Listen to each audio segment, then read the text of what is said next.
I better pull up an agenda first.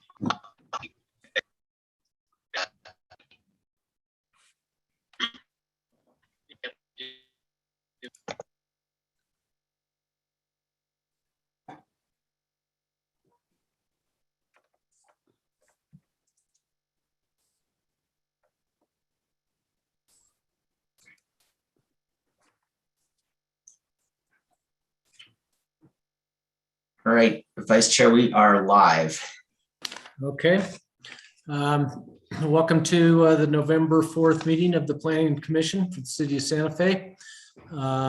Could we get a roll call, please? Yes, Chair Gutierrez, I see he's present. Vice Chair Hogan, Yes, here. Secretary Clow, Yes, present. Commissioner Faulkner, Here. Commissioner Garcia, Excused. thank you, Commissioner Lawrence, Here. Commissioner Satania. Excused. Vice Chair Hogan, there is a quorum. Okay. And we also have a new, Melissa, we also have a new commissioner here, Dan Pava, if you wanted to add him. Thank you, and Commissioner Pava, Present. thank you. There is a quorum present. Okay. I would like to come back to an introduction of Commissioner Pava, but first, if Commissioner Faulkner could lead us in the Pledge of Allegiance. I pledge allegiance to the flag of the United States of America and to the republic for which it stands, one nation, under God, indivisible, with liberty and justice for all. Thank you. Noah, would you introduce our new commissioner? Yes, I'd like to introduce Dan Pava, and I'll let Dan go ahead and speak for himself. He'll be representing the at-large position on the commission. And so, Dan, if you want to just tell us, or Commissioner Pava, if you just want to tell us a little bit about yourself, that'd be great. Thank you, Noah and Mr. Chair and members of the commission. This is deja vu all over again. I served on the commission from 2013 to 2015. And so I'm very much looking forward to joining you as cases have really ramped up. Although when I drive around town, much of what I see is the result of cases I recall working on at the time that the commission then was considering and approving in many cases. I am a retired Los Alamos National Laboratory environmental, I call myself an environmental planner. I worked there and the sister lab in Livermore, California for 30 years, interspersed with some other planning work, City of Rio Rancho, City of Albuquerque, County of Los Alamos, and even up in Milwaukee, Oregon, which is the first community you hit when you're going south of. So I'm very happy to be here, and I've got some background in planning association, the American Planning Association, and the Western Planner. I'm a fellow of the American Institute of Certified Planners, and I'm thinking it's a crucial time in Santa Fe to work for our planning commission to take part in important decisions, not just on a case-by-case development basis, but on how the city is going. And you just have to read the New Mexican or listen to blogs, and you all know that it's quite an exciting time for planning, and there's a lot of opinions about it, whether you're talking about Midtown or growth or water. Planning is always exciting.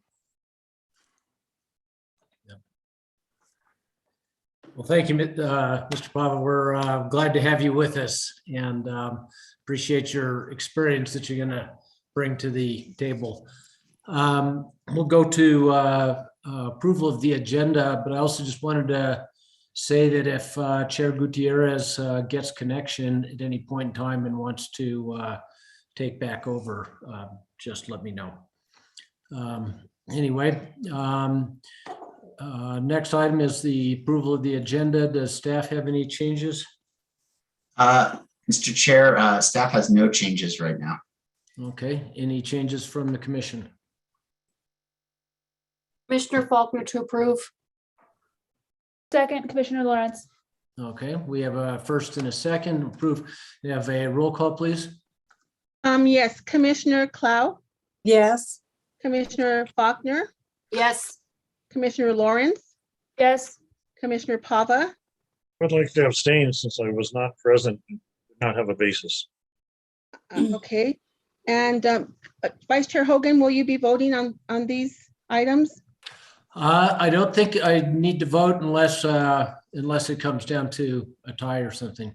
Okay, great. Then the motion has been approved. Okay. The next item on the agenda is approval of the meeting minutes from October 21st, 2021. Any changes from staff? Mr. Chair, no changes. Okay, and how about from the commission? Commissioner Faulkner to approve. Second, Commissioner Lawrence. Okay, we have a motion and a second. If we can get our roll call, please.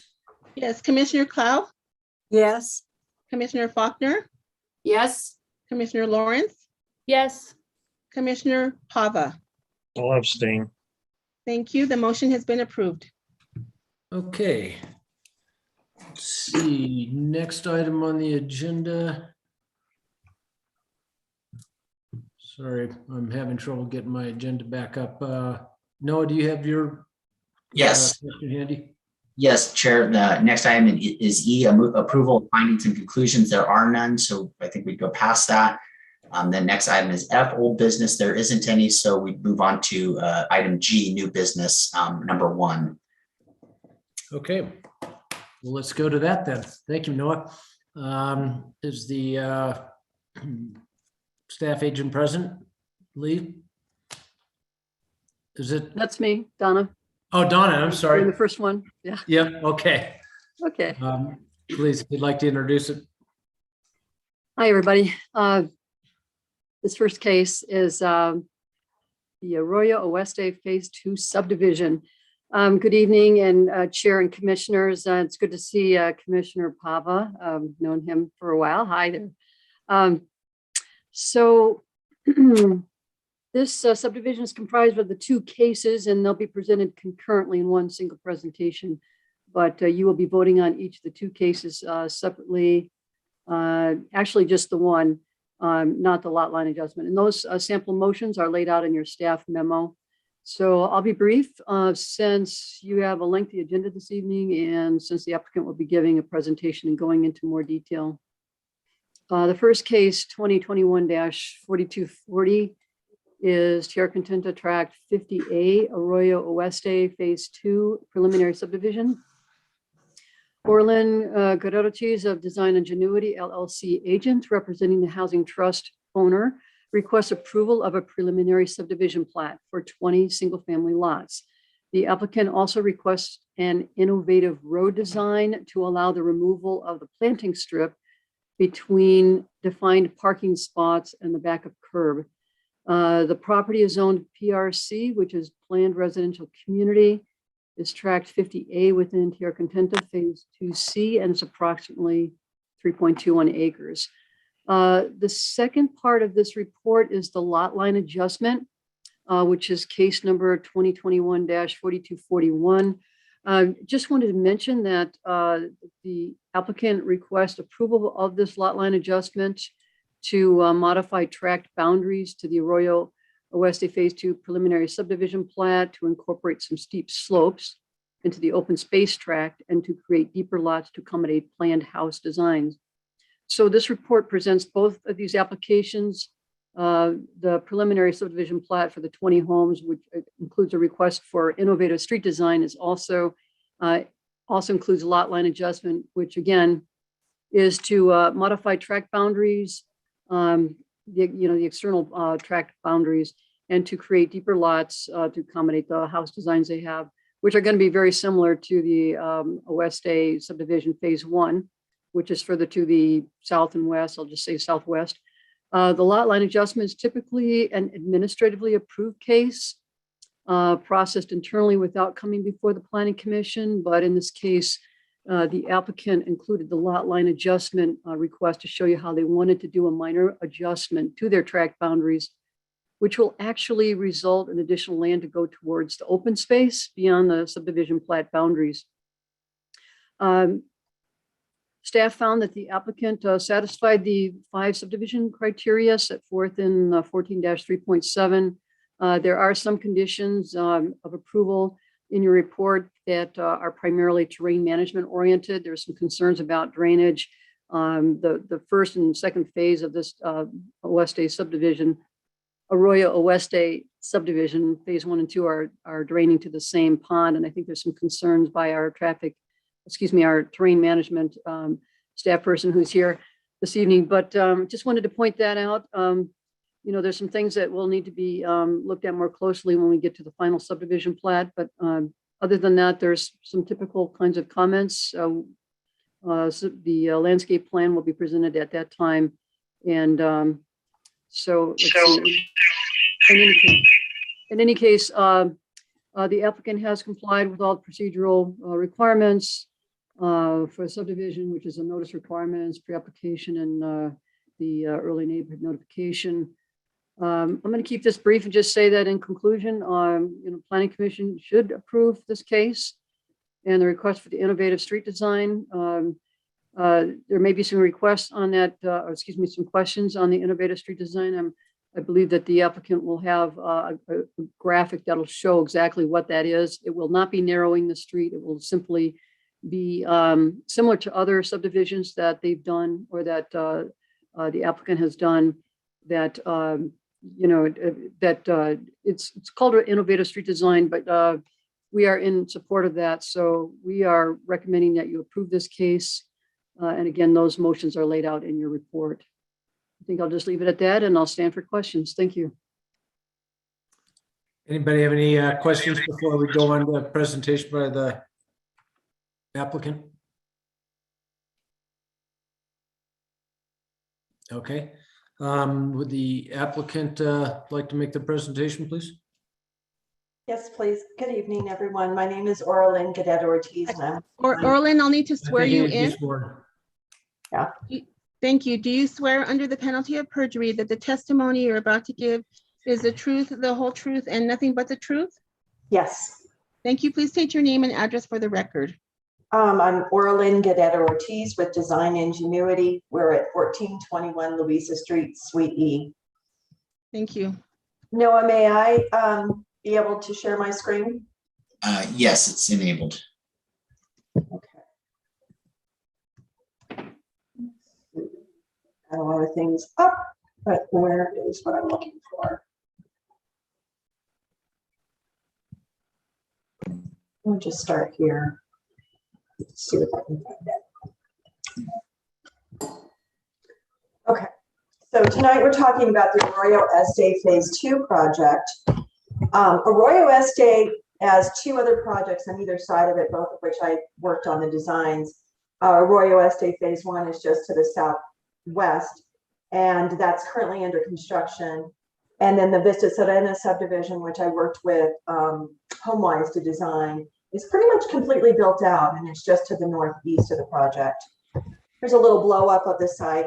It's basically a mesa that sticks off of Plaza Central, located on the far west side of the Tierra Contenta subdivision in what's currently called Tract 50A. The project that we propose is a 20-lot subdivision with 2 entries. It's going to have rather small lots. There's not a lot we can fit onto this. The roadways are all 45 foot in right of way. We intended to have public roads, public sewer, public water, of course. Sidewalks stemming off of Plaza Central and running on both sides of the roads everywhere. There has been some questions about the innovative road design, and it's actually something you all have seen several times. I've done it, I think on the first time was the Agua Fina project, most recently on Arroyo Este Phase 1. This diagram on the right shows a city standard for what you normally need for 30 lots. And it's a 42-foot right-of-way. It's a lane standard, and there's no parking requirements. Of course, the project does need parking, as everything in Terra Contenta needs parking. And I'll move to the next slide and then come back to this one. The current city standards for parking, that where they actually show a design on for a smaller road, is a sub collector with parking on one side, and that's a 50-foot right-of-way. And when you do go without parking, you're down to a 42-foot right-of-way. So what I found is my right-of-way would go in and out and in and out when we design things using the city standard, and I didn't like that. I just thought it was inappropriate and kind of confusing. Also, I don't like the fact that there's the parking has a planter strip between the sidewalk and the parking. The planter strip's main goal is really to protect pedestrians and people walking on the street. And if we go back to the plan that we have, our intention is to provide a wider planter strip. Instead of 5 feet, we actually provide 6. And we occasionally, as necessary, turn that 6 feet into parking and then have the sidewalk directly adjacent to it. It's easier for people in people with little kids trying to get out of the car. It's easier for people with any kind of accessibility issues to get out of a car and go directly onto a firm surface rather than into a planting strip. We went through this with staff and John Romero, and I understood staff is going to certainly consider this design as part of, if they ever rewrite the code, as part of maybe a standard design, because we have approved it several times. Again, we could have gotten away with smaller drive lanes, but the city's standard for a collector with parking does have 10-foot drive lanes. And because I don't want the right-of-way width to go in and out and in and out, I've kept the drive lanes both at 10, the parking at 6, and then a consistent 45-foot right-of-way. And so that's the innovative street design that we're proposing for this project, and we're hoping you're going to approve it. I don't think I have anything else to say. I just was going to point out, if you have more questions, I have more information about the city's regulations and requirements. But I'll leave the picture of the project up on the screen, and I'll stand for any questions. And by the way, we agreed to all staff conditions as presented. Thank you, Orlin. Is there any questions from the commissioners before we go to public hearing? Okay. Is there anybody from the public that would like to speak on this? No, is anybody coming up? Let's see, we have members of the public. If you would like to speak on this, please use the raise hand function or press *9 if you're calling in. And we'll call on you and get you sworn in. Does not look like anybody is raising their hand on this item. Okay, I'm going to close the public hearing. If there's anybody pops up, Noah, please let me know, but otherwise the public hearing portion is closed. Commissioners, any discussion or questions? Well, I'm the new kid on the block. Please. Mr. Vice Chair Hogan. And maybe some of the other commissioners have actually seen the design previously, and I'm just not as informed. So I beg you to just bear with me briefly. In looking at the renderings, I know we don't need to provide streetscapes, and I know that the setbacks are minimized here. Can you describe a bit more, perhaps, about the appearance, since the setbacks are minimized and not necessarily a bad thing? Is there something else we could look at as a frame of reference for, nearby? Orlin, can you field that? You're muted, I think, Orlin.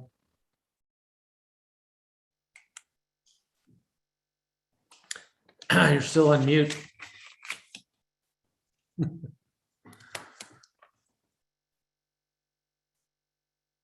Sorry, were you able to see my screen when I pulled it up though? We didn't see your screen change, no. You Okay, have I to want to pull up this site plan again. Let's see.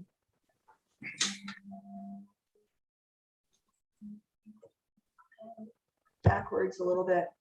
Okay, so the setbacks that we're showing in this project are actually the standard setbacks for zonings of R1 through, I think it's R6. And Noah, correct me if I'm wrong. We've got 5-foot side setbacks, 15-foot rear setbacks. The standard for the city of Santa Fe is 7 feet for front setbacks, and this is mislabeled. I just noticed it. It says 10-foot PUE. That's actually a 7.5-foot PUE, and there'll be a 7.5-foot front setback. So we're meeting pretty much the city of Santa Fe standard setbacks. We will have trees and landscaping, street trees and landscaping between the curb and gutter and the sidewalk.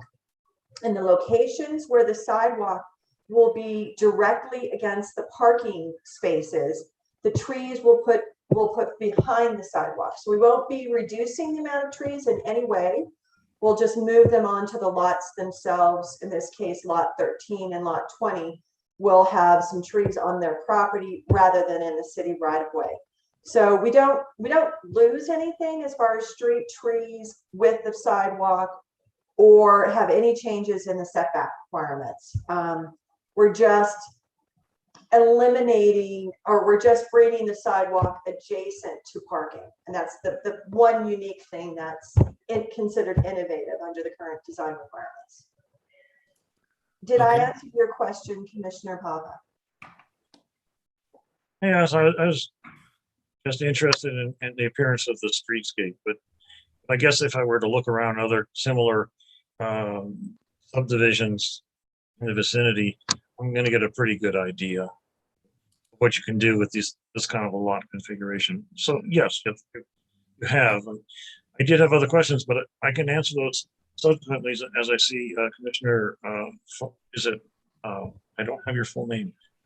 Commissioner Pilar has her hand up, and I can defer and ask subsequent questions. Okay, thank you, Commissioner Pava. Commissioner Faulkner.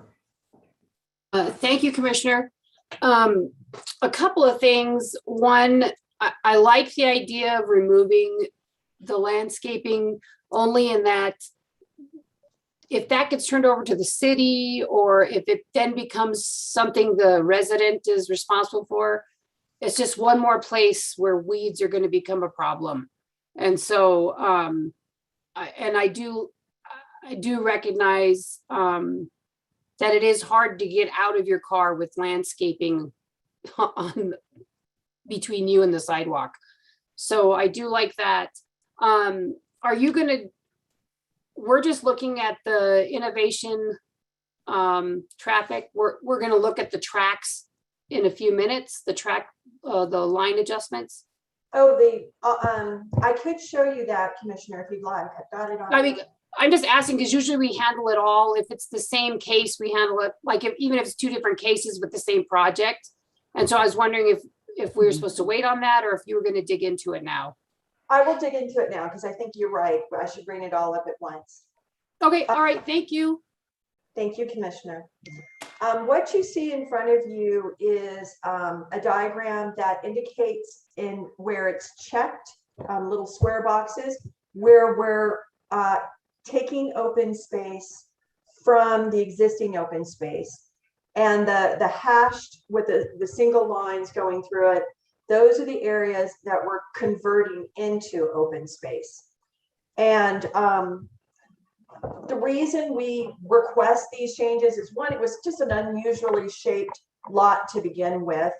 And we are going to be using a design that's been prepared for Arroyo Estate 1. So we already know what houses are going to be going onto this project.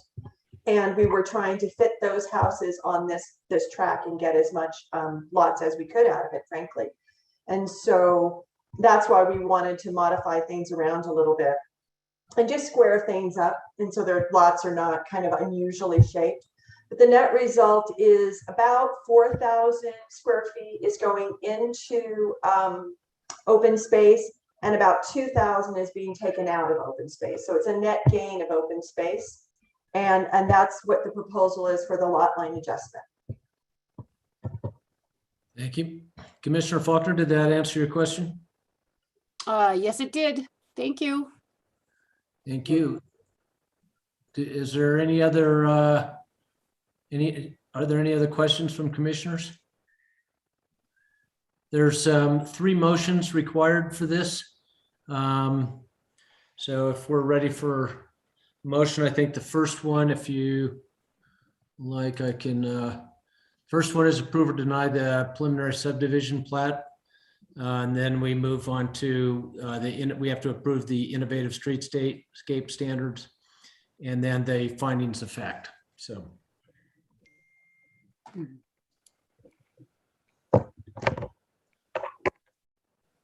Mr. Chair, I'll make the motion if I may. Please. I would make a motion to approve the preliminary subdivision plat for case 2021-4240, subject to the conditions of approval and technical corrections recommended by staff. And I would also like to approve the innovative street design as part of that case as included in the plans. Commissioner Faulkner to second. We have a first and a second. Could we have a roll call vote, please? Yes. Commissioner Clow, Yes. Commissioner Faulkner, Yes. Commissioner Lawrence, Yes. Commissioner Pava. Yes. The motion has been approved. Actually, can we get Chair Gutierrez to vote on this as well, since he was not acting as chair? And Chair Gutierrez. Yes. Okay, thank you. The motion has been approved. Okay. And can I make a motion to approve the findings of fact and conclusions of law for case 2021-4240? Commissioner Faulkner to second. We have a motion and a second. Roll call, please. Commissioner Clow, Yes. Commissioner Faulkner, Yes. Commissioner Lawrence, Yes. Commissioner Pava, Yes. Chair Gutierrez. Yes. The motion has been approved. Mr. Chairman, if your connection is working better, would you like to take back over? I will, as long as you guys can hear me. If I Seems like when duck you're out, you know what it is. Thank you so much. So moving on, it's case number 2021-3976, 123 and 135 Grant Avenue Development Plan. And we're going to hear them all together. Case 2021-3977, 123 and 135 Grant Avenue variance to subsection 14-8.6 C2B. Case number 2021-3978, 123 and 135 Grant Avenue variance to exhibit A, table 14-8.6-1. Mr. Chair, I think you need to turn off one of the speakers. We're getting a little bit of an echo if you have two things going. You're coming through clear. Also, Mr. Chair, on the previous case, I'm not sure that the case 2021-4241, the lot line adjustment, I know the motion was made for the subdivision and the street designs, but I didn't know if the second case was voted on, if that it was included in Commissioner Lawrence's motion. Mr. Chair, Melissa, that is actually just for reference. It's actually voted on by this body. It's an administrative action. Okay, thank you. Okay, thank you, Melissa. Better, no feedback? Yes, great. Okay. So, Mr. Escobar, you're the the planner, case planner? Great. Can everybody see my screen? Yes. Thank you, Mr. Chair, members of the commission. Welcome, Commissioner Pava. It's good to see you again. This is case number 2021-3976, 123, 135 Grant Avenue Development Plan, Lauren Trick Architects Agent for 123 and 135 Grant Avenue LLC on behalf of the Georgia O'Keeffe Museum, the owner. And they request development plan approval to construct a 54,100 square foot structure for use as a museum. The property is located at 123 Grant Avenue, consisting of approximately 1.2 acres, and 135 Grant Avenue, consisting of approximately 0.76 acres. The project site is zoned BCD, or Business Capital District, Marcy Subdistrict, and within the historic downtown archaeological district and downtown and east side historic district. The second case is case 2021-3977. And this is a request for variance to subsection 1486 C2B to allow offsite parking greater than 600 feet from the closest property line. And again, the properties are at the same locations as above. Case 2021-3978 has been withdrawn by the applicants. We will not be presenting that, and there's no motions on that case. Staff is recommending approval with conditions as outlined in this report. There are 4 motions that are required for this case. The first is approve or deny case 2021-3976 development plan subject to conditions of approval and technical corrections as recommended by staff. The second is approve or deny case 2021-3977 variance to chapter 14 SFCC 1987 subsection 1486C 2B. Number 3, approve or deny the findings of facts and conclusions of law for case 2021-3976 as shown in Exhibit B. And finally, number 4, approve or deny the findings of fact and conclusions of law for case 2021-3977 as shown on Exhibit B. Staff is removing conditions number 3 and 4 from our conditions of approval, as we have heard from our historic division that an archaeological clearance will be provided by the city. The applicant is moving forward with a section 106 with the state historic preservation and the federal government, and that will be sufficient. The property is located between Sheridan and Grant Avenue, and is made up of 4 tracts of the Fort Marcy addition. The applicant is requesting again to construct a 54,100 square foot structure for museum use. And this will take up approximately 38 square feet as for roofed area. And there's a picture of the development plan, which is also listed in your packet under the applicant's materials. So you can see the location of the building relative to the property size. There are non-residential uses on both sides of the project, and the project site is located entirely within the Business Capital District, the Marcy Townscape Subdistrict. The applicant will be connecting to both water and sewer for city services. And a traffic analysis was reviewed by our consulting traffic engineer. I received an email, which is also in your packet. The traffic study appears to use appropriate methodologies. The museum does not appear to generate enough traffic to warrant a TIA. The applicant will be displacing their parking as they construct their building on the property site. And this is part of the variance. The distance between the first parking area is 615 feet, and the distance between the second parking area is 1,275 linear feet. The first parking is on McKinsey and Chaparral, and the second one is off West San Francisco Street. The McKinsey Street Chaparral parking is developed and currently being used as a parking area. However, the other parking off of West San Francisco Street is vacant, and that will have to be developed in order for that to be used for parking. There is a wall that separates both halves of the parking that will have to be demolished in order for this to function. The applicant is providing one-size-fits-all parking for the development and for the parking areas. And those have been looked at, and they do conform to our code requirements for one-size-fits-all parking standards. We have accepted the parking analysis that was submitted by the applicant, which reduces the overall parking required for museums and libraries, which is one space for every 250 square feet. That would require 217 parking spaces. But as a result of the parking analysis submitted, we did agree with the current parking proposal and numbers for the Georgia O'Keeffe parking facility. Bicycle parking was not addressed by the applicant and was conditioned as part of this report.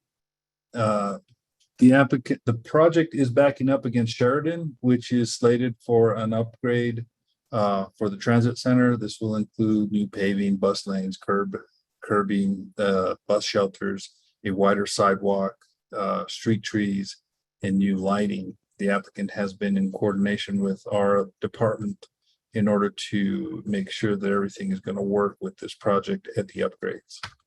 The project is not within a 100-year flood zone. However, our terrain management section did require some additional materials. We did condition those as part of this request.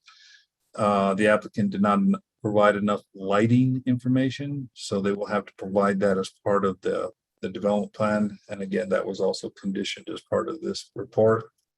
Signage was also not detailed enough, so we will also condition that, which is also included in this report. The applicant did meet all of the design objectives for the business capital district for townscape subdistricts, and this one, which is the Marcy Street subdistrict. The applicant has complied with the dimensional requirements for townscape subdistricts for the Marcy townscape. The applicant has addressed all of the development criteria, approval criteria pursuant to 1438D1 for development plans, as well as all of the variance criteria pursuant to subsection 14316C. There was an E&N that was conducted by the applicant on June 10th, and there were no concerns that were raised. And Mr. Chair and members of the commission, that will conclude my presentation. Thank you, Mr. Esquivel. Is the applicant here and do they have a presentation? Yes, thank you, Chair Gutierrez. Thank you. Am I having some feedback or is everything okay over there? Seems like it's okay. I need to be sworn in? Yes.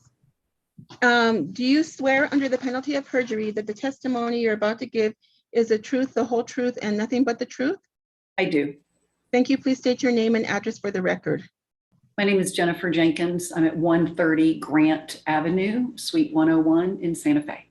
Thank you. Good evening, commissioners. I'm Jennifer Jenkins with Jenkins Gavin here this evening on behalf of the Georgia O'Keeffe Museum in request for development plan and variance approval for the new proposed museum facility on Grant Avenue, directly across the street. I can see it just looking out my window right now. And we do have a presentation, and so I'm going to go ahead and share my screen.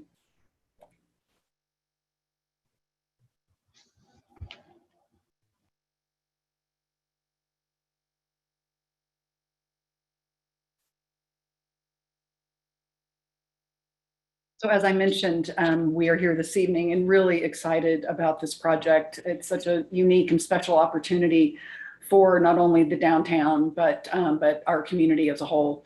This is a request for development plan and variance approval for the new Georgia O'Keeffe Museum. I am joined this evening by the museum itself, the applicant, and their staff, including Cody Hartley, the executive director, who is going to kick things off with a few comments here momentarily. The architects, Gluckman Tang Architects, lead architect on the project and supported locally by Lauren Trick here in town, who I think everybody knows. Landscape architecture provided by Reed Hildebrand, landscape architects, exhibit design provided by Think, civil engineering and traffic engineering provided by Civil Transformations, and planning and owner's representation provided by Proyecto and Jenkins Gavin, and of course, our city staff person who's been so great to work with on this project, Mr. Dan Esquivel. So I'd like to introduce Cody Hartley, the executive director of the Georgia O'Keeffe Museum. Thank you, Jennifer. I will go Good ahead evening. and swear you in.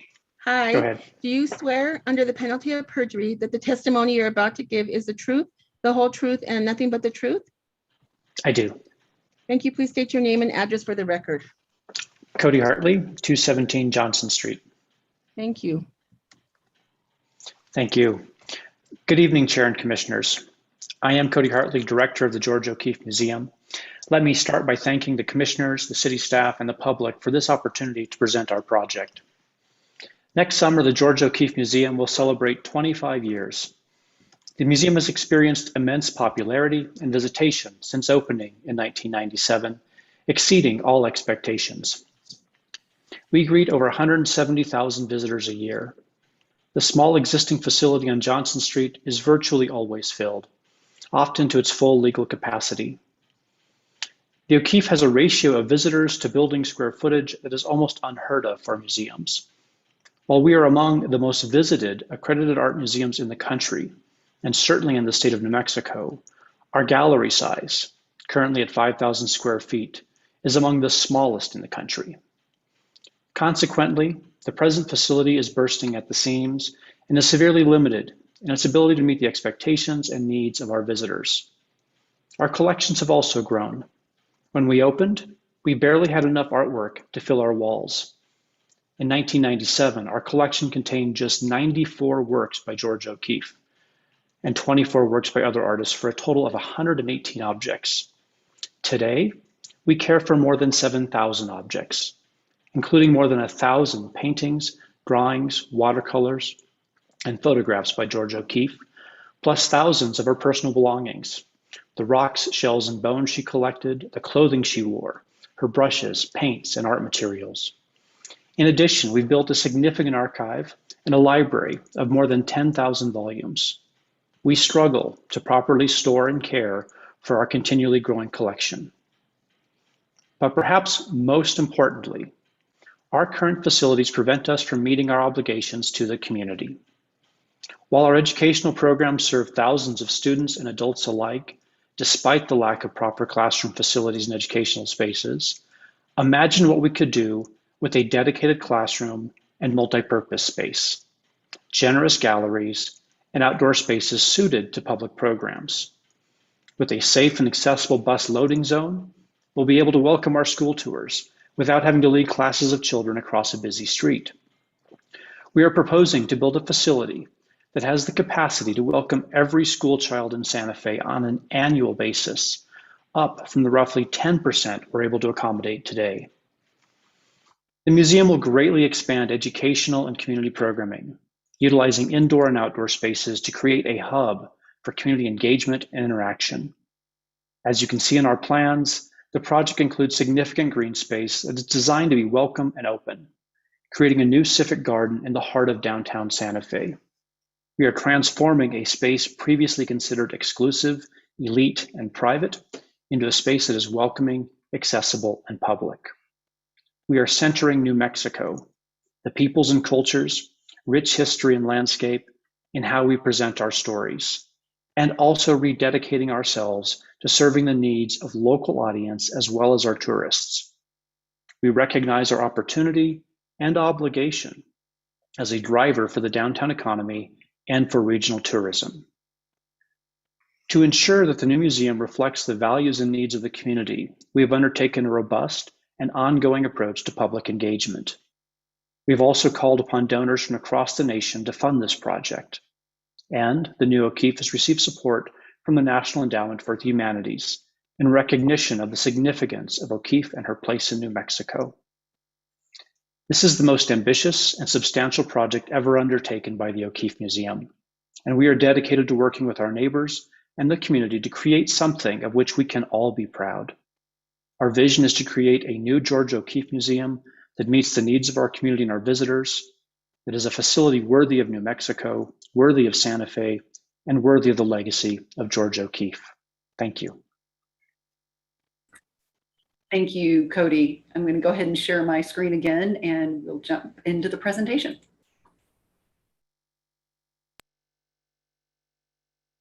So as Cody mentioned, there was ongoing and extensive public outreach and community engagement around the project, starting last June and working through, I think this was probably June of 20, if I think that would be correct. A website was established that was accessible so people could get information about the project, get their questions answered, and then public meetings in addition to the requisite early neighborhood notification meetings with neighboring businesses, and additional public meetings all throughout the city, not just in the downtown, which I think is really critical. And then a listening session and really engaging with the public schools was a really big part of the outreach. So as Dan said, we are looking at really two properties. 123 Grant is the current location of, for those of you who've lived here a long time, that we used to be a Safeway right there.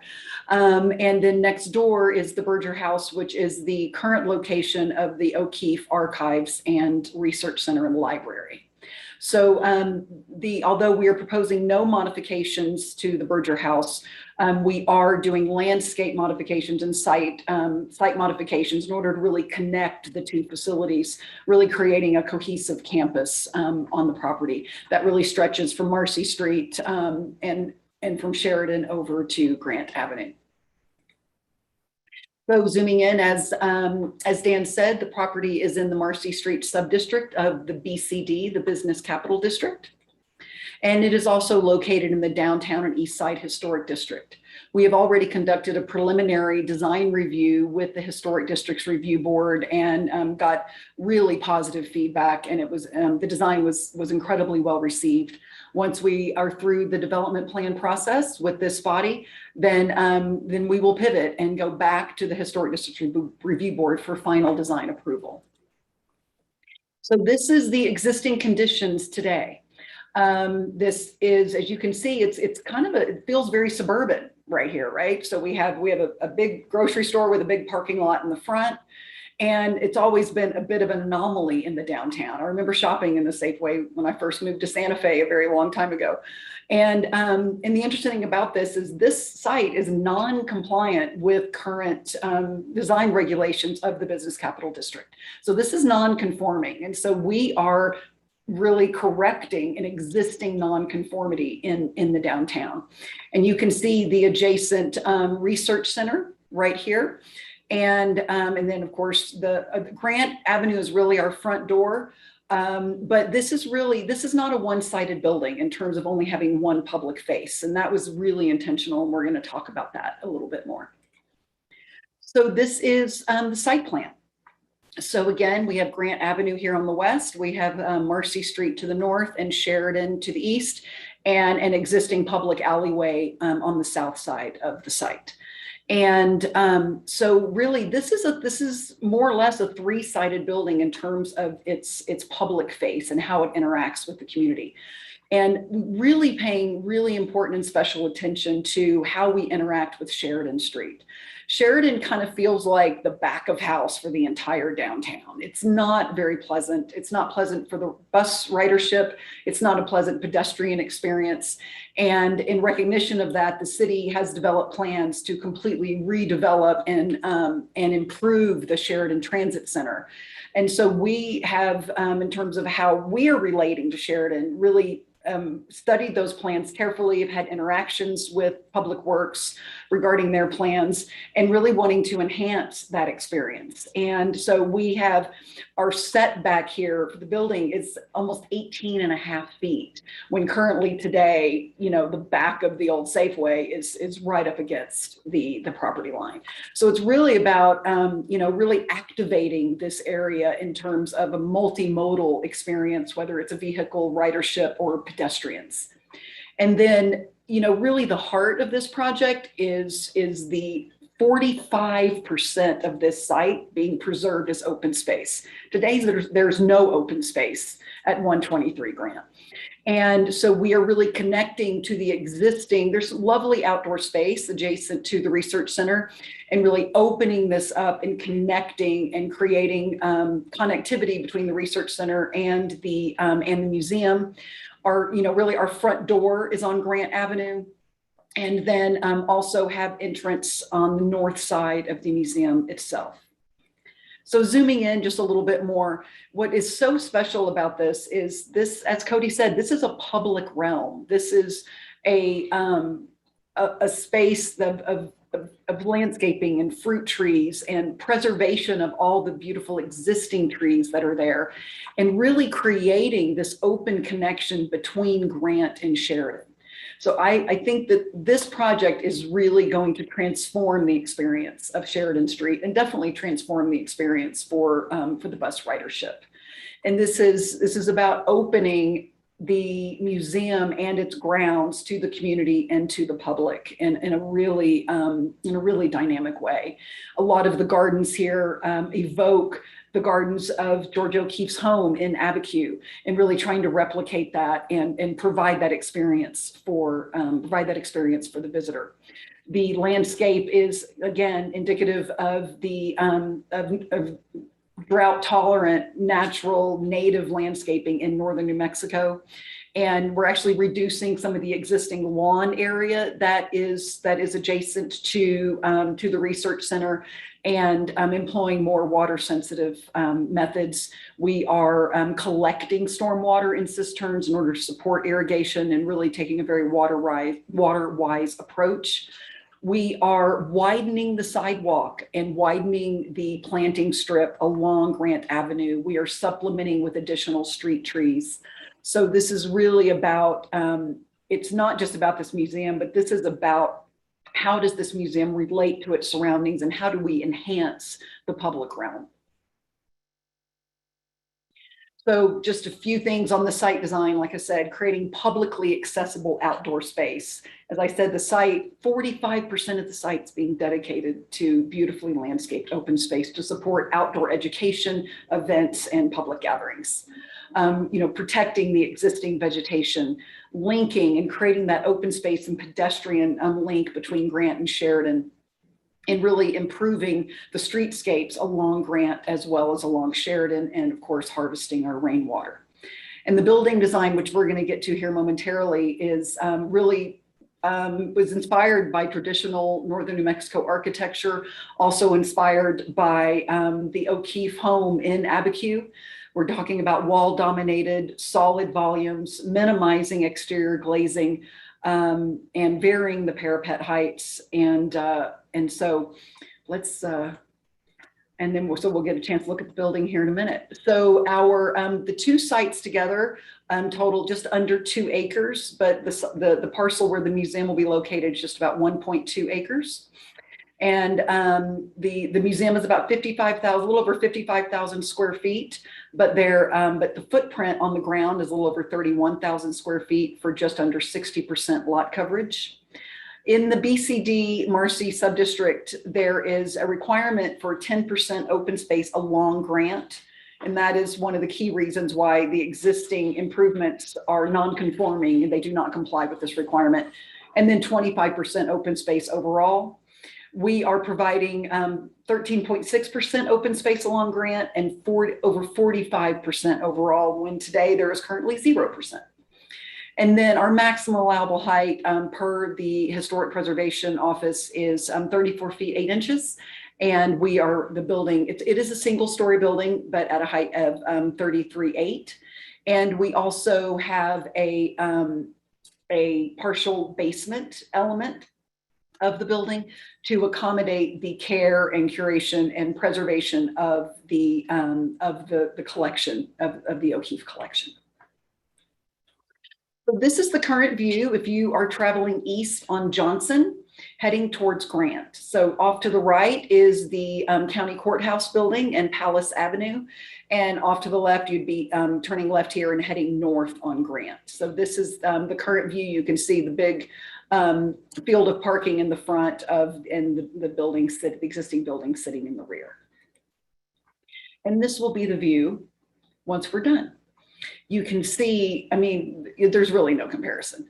So the museum building and just the sense of openness and invitation to the community in terms of how it relates to its surroundings, the addition of the street trees and the greatly improved pedestrian experience along Grant, And, you know, we love these kind of buttress elements that are really indicative, you know, of things you would see, you know, Taos Pueblo and other types of really traditional Northern New Mexico adobe architecture.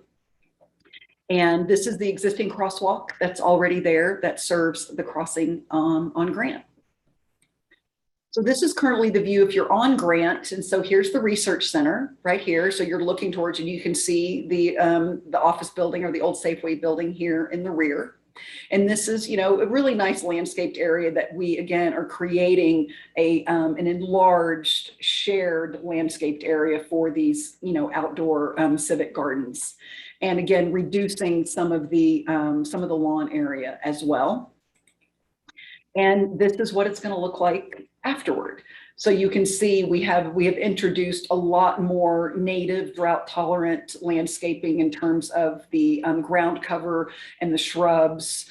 And then you can see the museum building in the back and how there's just this seamless connection between these two facilities, really creating a complete campus. And this is really the best part. So this is currently Sheridan. So you can see the transit center here, and then off in the distance is Marcy Street, and you can see the Santa Fe Convention Center right there. And the bus shelters are literally smacked up against the backside of the building. I mean, this is not a great experience for anybody. And this is what it's going to look like after. So we are really excited about this. Again, about we're not turning our back on Sheridan. And really, we want to encouraging multimodal transportation at every opportunity. And so really designing our site plan to really respond meaningfully to what the city has already designed for these improvements. So it just, the difference is astonishing. So as I said, we go from kind of a zero building setback here to almost 18.5 feet, which is makes a huge difference. You can see the addition of the trees and you know, nice wide sidewalks. And then what you see here is a current existing public alleyway that does connect Sheridan with Grant Avenue. And we have some area that is outside, adjacent to the alley, but outside of it that will be used for deliveries. So we have conducted a traffic and a parking analysis, as Mr. Escobar referenced, to really address the actual parking demand for the museum. Currently, the current museum has no parking, and actually there are no museums downtown that provide parking. And so based upon the analysis, we show an actual parking demand of 24 spaces, but we're providing 92 spaces in 2 off-site parking lots. And the Chappelle Street lot will provide 25 spaces, including 4 accessible spaces. And then the San Francisco Street lot will provide 67 spaces. So the basis for the parking demand analysis was the Institute for Transportation Engineers, the ITE. And this is the standards that are utilized for conducting traffic analyses. And they also have parking generation data as well. So these are national statistics. And so since there are no downtown Santa Fe museums that provide parking, we weren't able to access any data locally, but the ITE uses data from very similar museums in 6 other states to predict parking demand. So the estimated demand in on the weekday peak hours of usage is 48 spaces, and the Saturday peak hour would be 50 spaces. And interestingly, as they were planning this, the museum thought it'd be really useful to really survey their visitors and find out how many people are driving to the museum and need a parking space. So they did that. And what they learned is only 47% of visitors actually travel to the museum by automobile and require parking. And so if we look at the Saturday peak hour of 50 spaces, as you can see here, and at 47%, that's how we arrive at the actual parking demand of 24 spaces. And so here is our project site here. So the Chappelle, the parking lot that is already owned by the museum and already utilized by them for employees is at the corner of Mackenzie and Chappelle. And the city code says, you know, off-site parking is permissible in the VCD, but the code requires that the parking be within 600 linear feet, kind of as the crow flies from the subject property. So as you can see, the Chappelle lot is just over that. It's kind of a de minimis distance in excess of the 600 at 615 feet. And this parking lot itself would satisfy 100% of the parking demand as established by the parking study. There's 25 spaces here and our parking study says we need 24. So we're actually providing 100% of the parking demand here. And then there is a second parking area of 67 spaces that is further at 1275. And that, so the Chappelle lot will be utilized primarily for visitor parking because it is literally you come out the parking, you hang a right on Chappelle, hang a left on Johnson, and you're there. So it's a really easy, easy walk. And then the San Francisco street parking will be used for employees and potential overflow parking during events or something of that nature. So we are requesting a variance to this code section to allow the off-site parking to be a distance from the site of more than 600 feet. And that concludes our presentation. And we are happy to answer questions. We have more imagery if there's anything else that you would like to discuss. So we really appreciate your patience and your attention. Thank you. Thank you, Ms. Jenkins. This is a public hearing. Is there anybody from the public who would like to testify on this case? If so, please raise your hand.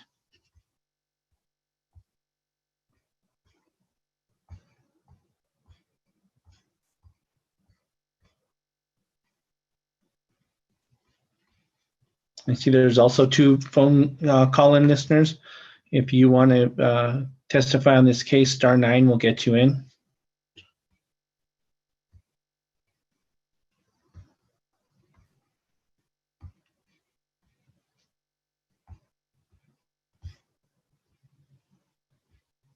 Mr. Chair, it doesn't look like there's anybody who'd like to testify.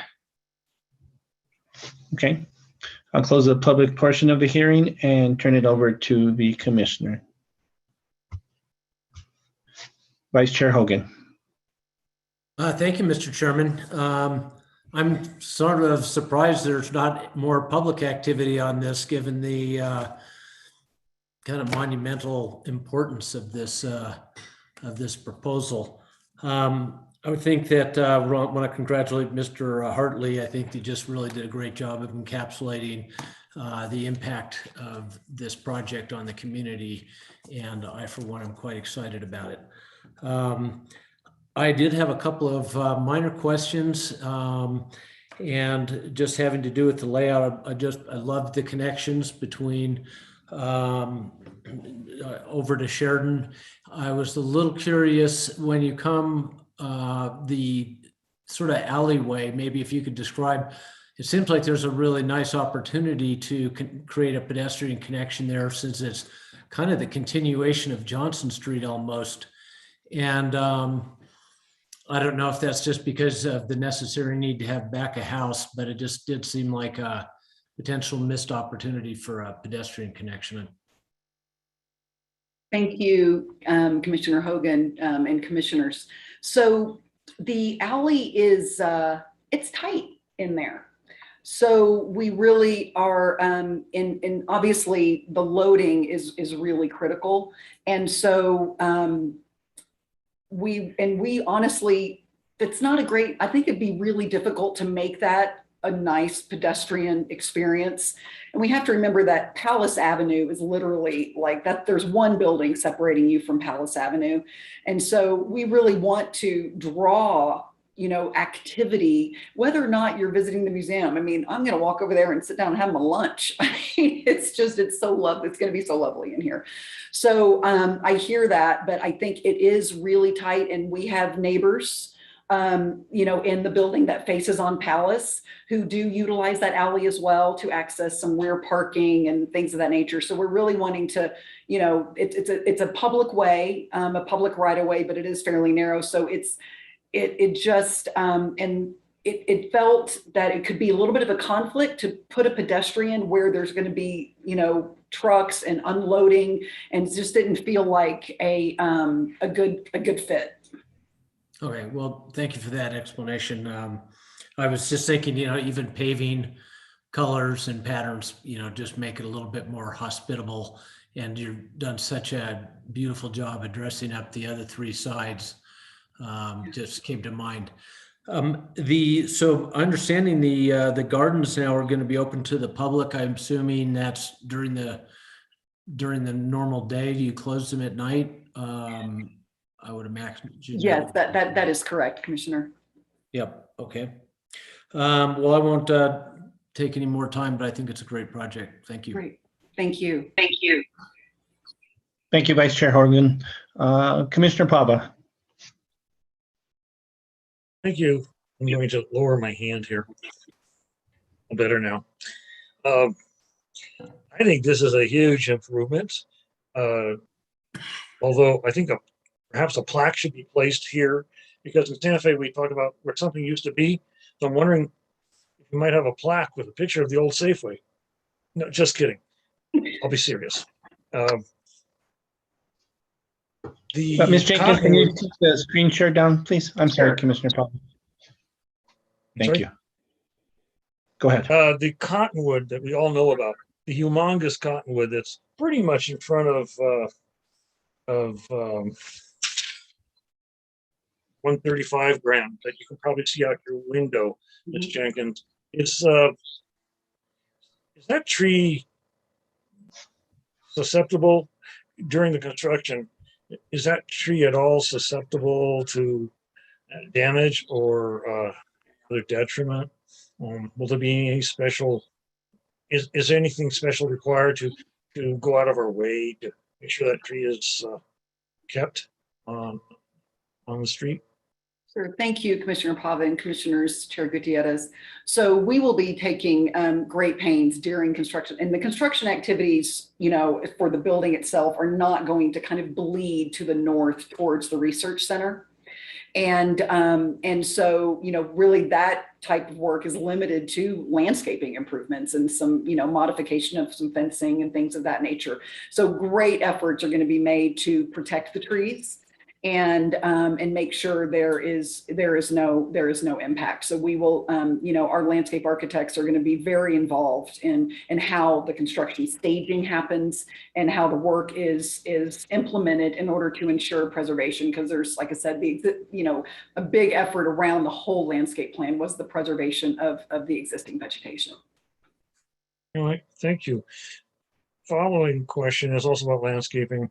The street trees, the 5 or so shown on Grant and the 10 or more on Sheridan that are part of this project, not the city's project.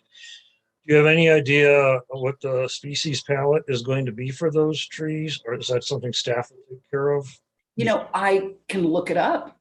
If you could bear with me 1 second, I can get you an answer, but I don't know off the top of my head. Because when I looked at it, there's nothing in the landscape plan providing an example of what those species might be. And with all due respect, the landscape architects are probably really good, but they're from, I think they were from Connecticut, and things there may not be the same as things here. Yeah. So, no, I'm glad you brought that up, Commissioner Pava, because we really have the focus of this landscape design is about vegetation native to New Mexico. And that is so that it's about, being water wise, drought tolerant, and being authentic. I mean, this is everything about this is about the authenticity of how we honor O'Keeffe and her work and her life and where she lived a big portion of that in Abiquiu.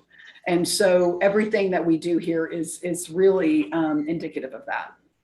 Well, that's interesting. I wonder if you have. Did you want to address that, Cody? If I could, Commissioner Thank Pava, I would be happy to share that the lead architect on the landscape team actually grew up in the Galisteo Basin. So there is some local appreciation and Thank you. understanding of this climate. Has there been any potential collaboration with the botanical garden, since they seem to be Yeah, disclosure that my Absolutely. They've wife been is advising a us. docent there. yeah. Great. They've That's, advised us that- on the that's plant great news. selection. Yep. I'd like to follow up with questions about the parking variance, if this is appropriate now, or I can wait till later, Mr. Chair.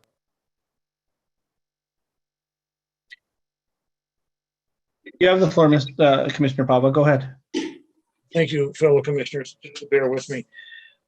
I think that the reasoning of the variance and the situation that Ms. Jenkins described is compelling. Just some general comments and questions, because again, I was not party to earlier discussion, and maybe my colleagues have been, but when I look at the two major garages with less that are about 300 or 400 feet away, Sandoval and the Civic and the Convention Center garage, there's over 900 spaces. I've never seen those garages full. Maybe rarely. There's some reason. Did staff look at that? And is there any reason why, if is there a reason why they could not have an agreement with the city to have a certain number of spaces available? This is why I ask. The San Francisco Street lot, that lot is has great development potential in and of itself, which is also something we want to do downtown in the surrounding areas. The other thing is, I don't know about you folks, but when I cross Guadalupe, I think it's downtown's version of a car sewer. Anybody ever sat at the wonderful outdoor area at dinner for two and witnessed this? It's very entertaining. It's also terrifying. Cars come around there, the design speed and the posted speed are way out of whack. And I fear for the lives of your employees parking down there and having to cross over a couple of major streets where, it's not their fault, but traffic is not calm there and it's a dangerous place. And that's why I raised the issue of any other options to park closer in, like the use of the 925 spaces in the two city garages that are closer.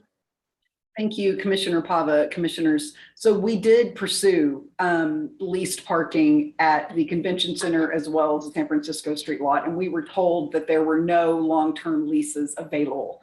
They were all used up. So we talked to everybody. We literally talked to everybody who had any kind of public parking supply that is leased for long-term use, because we do the code requires a 5-year lease. And so, so that's the metric that we have to operate under. And we did pursue that at all of the surrounding parking lots. But unfortunately, the space wasn't available. And Lauren, did you want to, if I may, Commissioner Pava, Lauren Trick, who is consulting architect on the project, would like to chime in on that because he was involved directly in that process. Go ahead, Lauren. I think he needs to be sworn in. Yeah. Okay, do you swear under the penalty of perjury that the testimony you're about to give is the truth, the whole truth, and nothing but the truth? I do. Thank you. Please state your name and address for the record. Lauren Trick, 436 West San Francisco Street. Thank you. I just wanted to point out that pathway, which I take all the time from West San Francisco Street to downtown, does have a signalized intersection with crosswalks in it. It's quite safe, even though you are crossing traffic. So does the next intersection. So I think it's quite usable as a pathway. And as Jennifer said, every turn, every stone over, trying to find a closer option, and we have not found one. Thank you.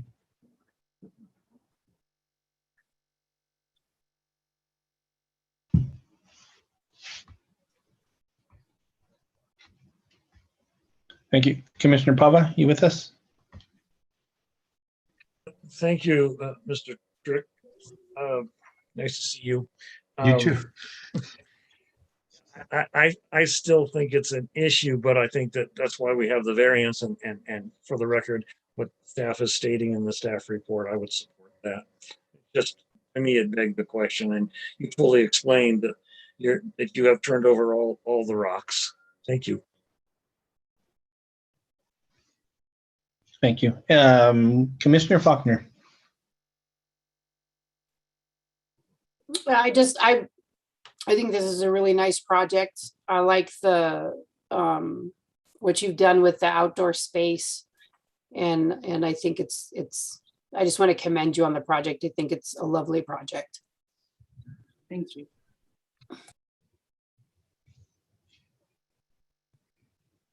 Thank you. Any other commissioners?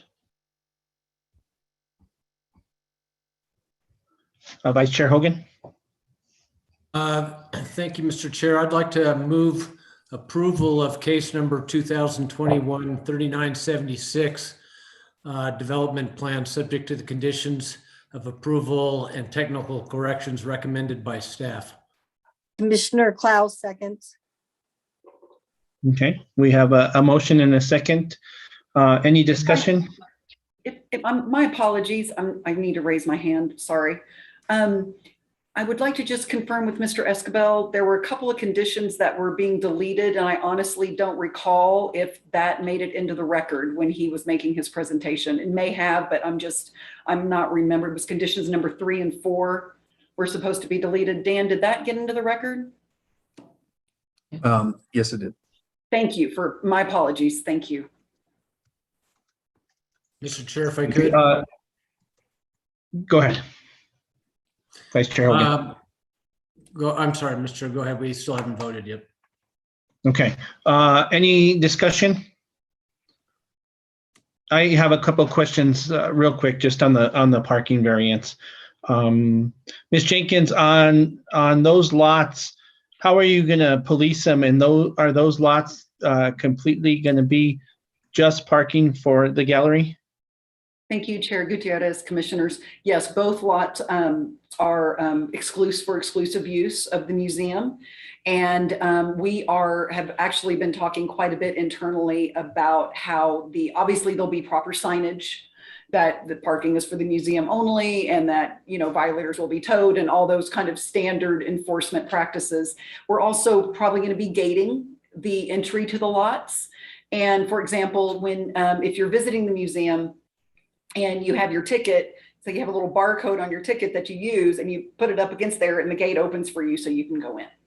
So there are a lot of really some, kind of a little more high-tech sort of mechanisms that we can use, but we'll be working closely with staff to kind of define our enforcement plan, which is one of our conditions of approval. But we have some, we have some great mechanisms to make sure that the parking is dedicated for the museum as it needs to be.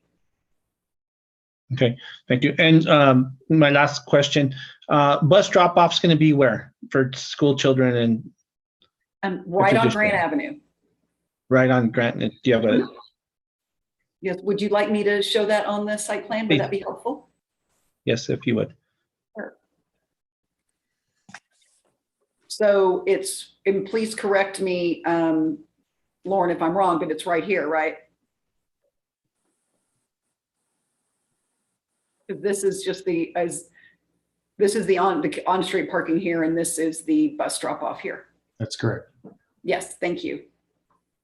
Okay, so that'll be equivalent to a loading zone, something exactly. that affects no other parking.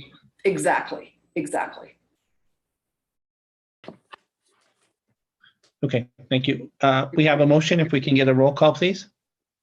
Commissioner Clow, Yes. Commissioner Faulkner,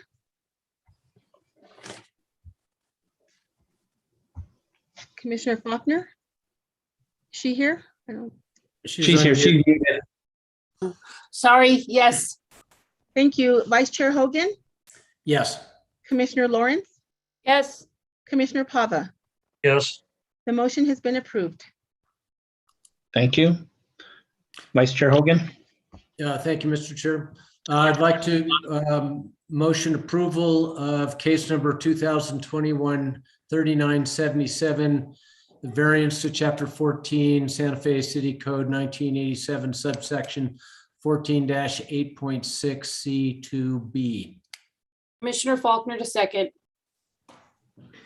Thank you. We have a motion and a second. Any discussion?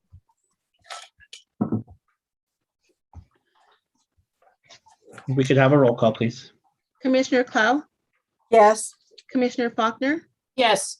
Vice Chair Hogan, Yes? Commissioner Lawrence, Yes. Commissioner Pava. Yes. The motion has been approved. Thank you. Mr. Chair, if you'd like, I'll be happy to continue. Yes. Okay, and I think I can combine these two motions for the findings of fact. Or no, it's the, clarify, do we have the fourth finding? Or was that the portion that was removed? Dan, do you have the motions you can put up on the screen for us? But there's There two was findings. there's two motions for the findings of fact. If I'm not, one for each of those. Give me just a second. That is correct, though, Vice Chair. Okay, that's what I just wanted to confirm that. So I'd like to approve the findings of fact and conclusions of law for case 2021-3976 as shown in Exhibit B, and approve the findings of fact, conditions of law for case 2021-3977 as shown in Exhibit B. Commissioner Clow seconds. Thank you. We have a motion and a second. We have a roll call, please. Yes, Commissioner Clow, Yes. Commissioner Faulkner, Yes. Vice Chair Hogan, Yes? Commissioner Lawrence, Yes. Commissioner Pava. Yes. The motion has been approved. Thank you. Thank you very much. Thank you. Thank you, guys. Thank you. Okay, so moving on will be case number 2021-4242, 220 Otero Street, final development plan. Also case 2021-4243, 220 Otero Street, open space variance. Mr. Logson? Thank you. Thank you, Chair and Commission, and welcome, Commissioner Pava. Good to have you back. Once again, this is case 2021. I'm getting a feedback, hopefully not on my end, and 4243. It's 2020 Otero Street final development plan and open space variance. Architectural Alliance is the agent for Otero Partners, the owner, requesting approval of a final development plan for an addition and remodel for a proposed hotel comprising a little over 38,000 square feet. The property is kind of unique in that it's got split zoning of BCD Marcy subdistrict and BCD East Marcy subdistrict. And the variance in particular is to the open space requirement for the front yard of the property.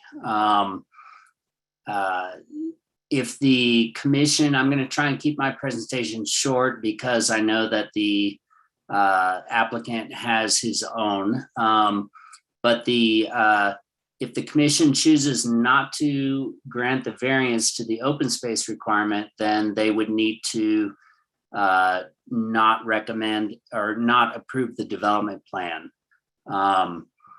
Staff feels that the variance is justified in the sense that the property was built and developed before the current open space requirement was in place, and that the open space requirement is met at the historical location of it, which is in front of that building. And I will leave it at that, actually. I think, you know, in consideration of the agenda ahead of us and the fact that the applicant will be making a presentation, I'll leave it at that. Staff does recommend approval of the development plan and the variance, and I will leave it at that. Thank you.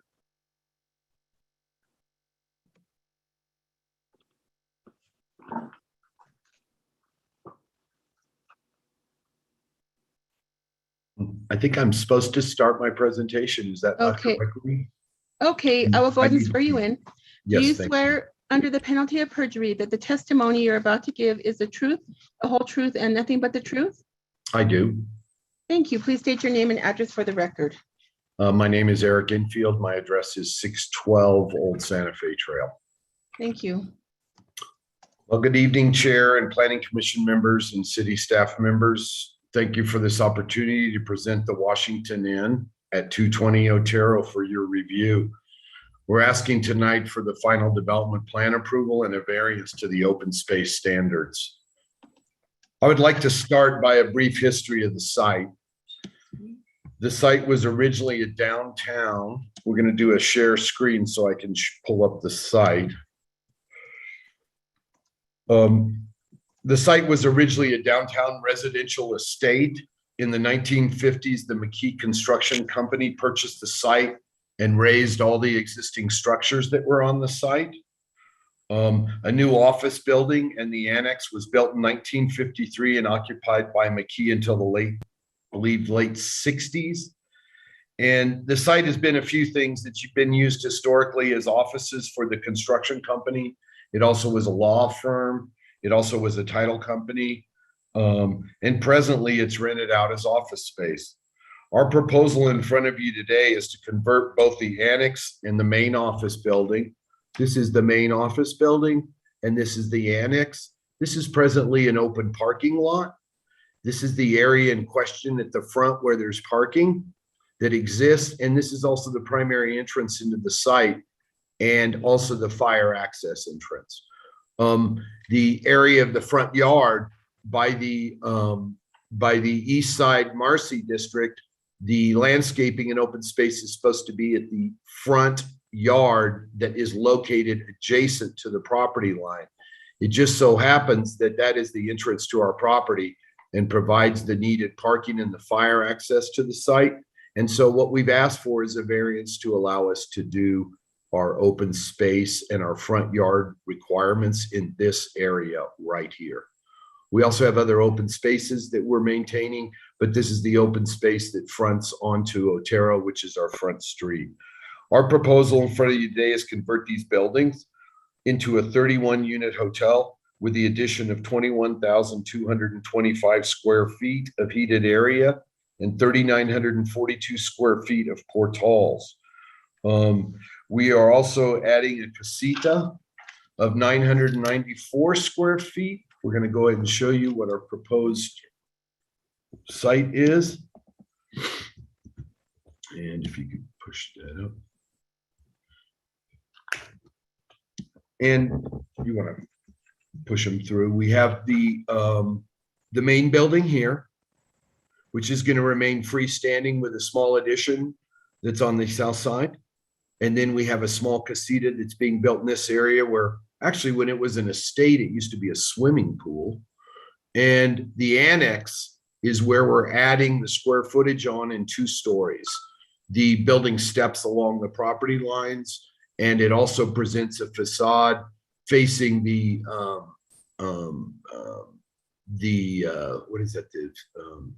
Santa Cafe parking lot. And you'll see that we've paid attention to provide portals and landscaped areas around that.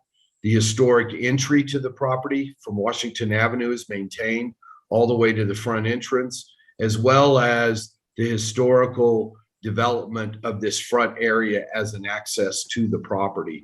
We have no car access on the Washington Street side, and there's a large retaining wall here that separates us right now from Santa Cafe. The total square footage I talked about, and the total footprint is actually, total square footage is 38,000 and the total footprint is 22,820, which means that we have about 16,000 square feet on the second floor. The lot size is 1.10 acres and no lot coverage restrictions are in these 2 districts. And so we comply with the lot coverage. All the setbacks for both the BCD Marcy and the BCD East Marcy sub-districts are met. The property is in the East Side Historic District, and we have received final approvals for the project from the HDRB in the meetings of April 13th 2021, and also May 25th, 2021. As this site was previously developed, we already have infrastructure in place, and in reviewing the staff report, which we agree with 100%, there are some issues I would like to discuss, and they are as follows. A variance is required to put the required open space in the front yard, but not along the property line with the East Marcy subdistrict, which it requires. This means we meet the open space requirements for the project, but the present front yard of the office building is not along the property line, and we're proposing to keep it where it's been since the 1950s. There was also some discussion about not providing irrigation plans, and we plan on providing complete irrigation plans. We are doing cisterns. There's 3 large pine trees in the north west corner of the existing main building that we hope to maintain. And we've got some other lot coverage and some smaller trees around the lot that we're hoping to maintain, but there's not much landscaping because this whole area right here was a parking lot. And I think everyone knows that right now what it looks like, there's not really anything but weeds in this area here. This is where those 3 trees are. We know that we're going to save this one. There's 2 others. There's one that's here and one that's here that we're also going to try to save. And you can see that we've added trees around the site. We have submitted a preliminary water budget, and those numbers are as follows. The proposed use for the hotel is about 605,437 gallons per year. The historic year, based on previous water bills, was 286,748 gallons a year. We have to make up the difference, and the difference in this case is approximately 286,748 gallons. Oh, I'm sorry, we will provide the difference of 318,688 gallons per year, the net water offset required to the city in the form of either water rights or retrofits. It's under 3 acre-feet, so we have an option on how we provide that water offset. All the new and existing buildings in the site itself will meet all applicable ADA requirements, and the unit types, A and B for the hotel units themselves, will be provided, which are ADA compatibility, which is required for some of the units. And we also provide the proper number of bike racks as required by code, which we didn't show on the site plan either, and my apologies for that. Parking will be on-site and off-site with a lease agreement with the adjacent neighbor that owns the Marcy Plaza parking structure, which is directly adjacent. There's the parking structure there, and there's our proposed new buildings in the darker brown color, and the existing buildings are in the lighter color. And you can see that we're adding minimal, and we're going to have a connection to the parking structure directly from the hotel. So it serves our parking requirements. The parking requirements are one per unit per the BCD standards. So we need to provide a total of 31 spaces. We already are proposing providing the 15 spaces on the site, with 2 of those being handicapped, which are what are required for this site, and the balance of the 16 spaces at the adjacent parking structure. We also provided engineer prepared trip generation rate for the ITE Land Use Code 710. The existing offices generated about 17 cars at peak AM hours and 16 cars at peak PM hours. The proposed inn will generate only 12 cars at peak AM and only 12 cars at peak PM. No traffic study was required by the city of Santa Fe, and that correspondence is in your package that you can review. We will also be sprinklering all these buildings as it's required by the code, and also providing standpipes is required and fire hydrants required by the fire department, which we've already talked to Geronimo about and worked that out. We also have all the utility infrastructure in place. The water, sewer, and dry utilities exist on the site. They will all be utilized, and we will upgrade them as required for the additional square footage. And we also just heard this afternoon that the archaeological committee has approved the archaeological report. Minimal artifacts were found on the site. Most of them were 20th century glass, things like that they found on the site. And we haven't also seen any prairie dogs on the site, so we're not probably going to have to deal with the prairie dogs either. And if the commission desires, there's a large section statement that we made addressing the approval criteria, which is actually in your packet. And it is 4 tight pages, but if the commission would like me to read it, I will. I don't think it's that important to read because the staff has reviewed it for you all, but you can let me know if you'd like me to read that right now. Let's hold off unless somebody asks. Okay. I was going to introduce Hunter Redmond, who's an associate of mine, has worked with me for over 20 years, and describe kind of the character of the building we propose to use and we propose to build, and then we'll field any questions that the commission may have. Thank you. If we can swear in Mr. Redmond. Yes. Ms. Redmond. Oh, Ms. Redmond. Do you swear under the penalty of perjury that the testimony you're about to give is the truth, the whole truth, and nothing but the truth? I do. Thank you. Please state your name and address for the record. 612 Old Santa Fe Trail. And what was your name? Hunter, H-U-N-T-E-R, Redmond, Okay. R-E-D-M-A-N. Thank you. Well, thank you, ladies and gentlemen, for letting me be here tonight.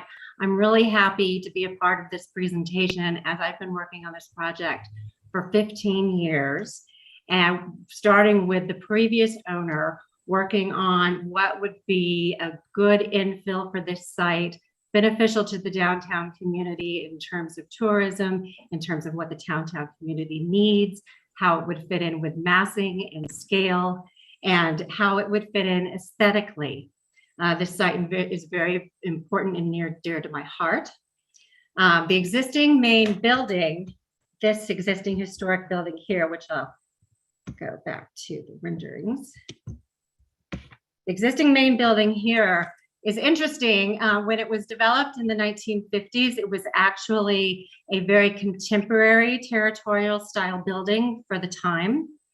And so the other buildings, the addition, the casita, and the smaller addition to the existing building have been designed really to complement the existing historic building, but not to upstage the existing historic building, which we think is a really fabulous gem for our city. I don't know if you know that it was developed by the contractor who worked on Los Alamos, and they used to keep the plans for Los Alamos in the safe and in the vaults in this building. And so it has quite a history, and we really want to honor that. So the design of the building itself, the additions are a territorial style as well. It's a transitional territorial style designed to complement the historic building, but not to mimic it, so that the historic building will stand out. All of the colors and the materials are compatible with what is already on the site. They also are designed to complement the 2 territorial buildings that are adjacent to this site. The building to the west, where Santa Cafe is, and then there's a development to the south as well, which is designed in the territorial style. So in that aesthetic way, it really is a really appropriate infill for this site, and I think will complement all the adjacent buildings and the adjacent massing. This is the south elevation here, and this is the west elevation, which you will see a little bit from. This is Washington Avenue. So when you're looking up the walkway from Washington Avenue, you will barely see a little bit of this western part of the building from Washington Avenue. And that is rendered behind the trees. This is a rendering behind the trees. From Paseo de Peralta, you'll be able to look through the parking lot there by the bank and see a portion of the addition in where the parking lot is now at 220 Otero Street. Other than that, the building is not going to be very visible from any of the other public ways. The Otero Street side, go down. The Otero Street side, the main building pretty much blocks the additions. And so this really is kind of an infill project that's going to be seen mostly when you're on the site and not from public spaces as much. Anyways, I hope you enjoy the design of this project, and we look forward to it being a part of our downtown community. Thank you very much. Thank you.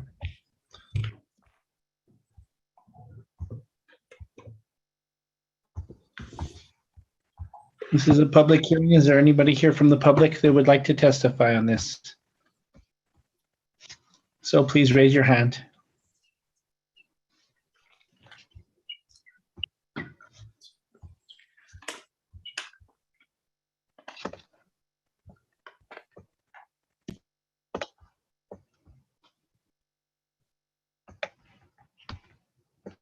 Call in *9 if you want to speak on this case.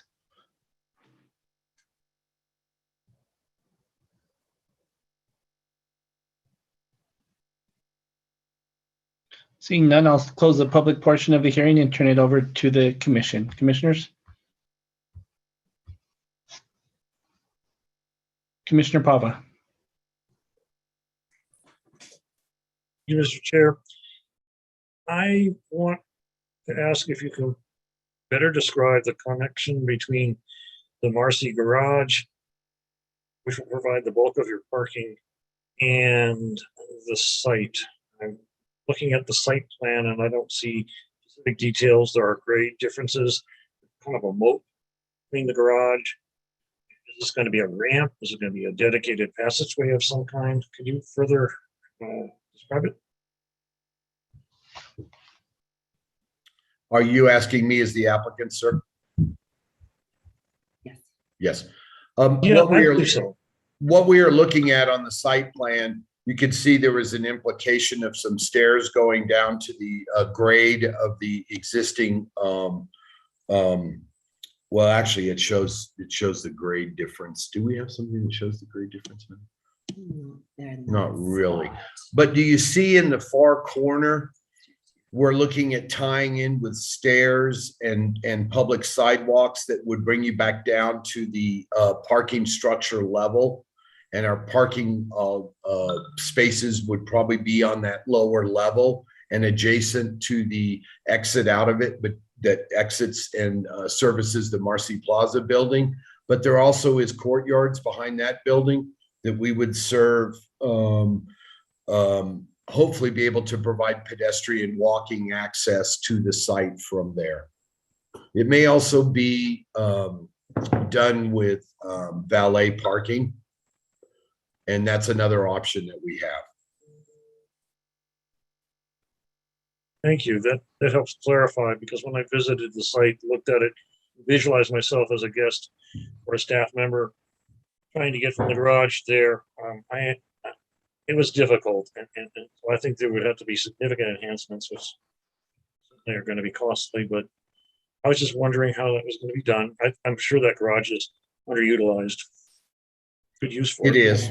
We have to also prove to the city that it doesn't, all the required parking for that parking garage isn't taken up by the two Marcy Plaza buildings, but we know it's not. Thank you. That helps clarify. It's definitely a little bit of a design challenge, because it's not the nicest space to try to get a bridge between the parking structure and your very nice new campus. It's also difficult because this owner group for this hotel does not, we can't build across a property line. We would have to get the adjacent owner group's approval to do anything in that. And we'd have to go to the board too, because nothing was presented like that to the board. We'd have to have agreements with the adjacent property owner also. Yeah, it shows you where you got a situation where numerically you can definitely meet it in the garage, but design wise, when you start looking at visualizing how you would use it, challenges. So good luck with that. Thank you. Thank you. I think the valet may be a solution. That's what we do at the Inn at Loretto, it works pretty well, but sometimes not, it functions. But we don't have any real function space. The only space in here we have is a small meeting space if someone wants to rent the hotel, have a wedding, that kind of thing.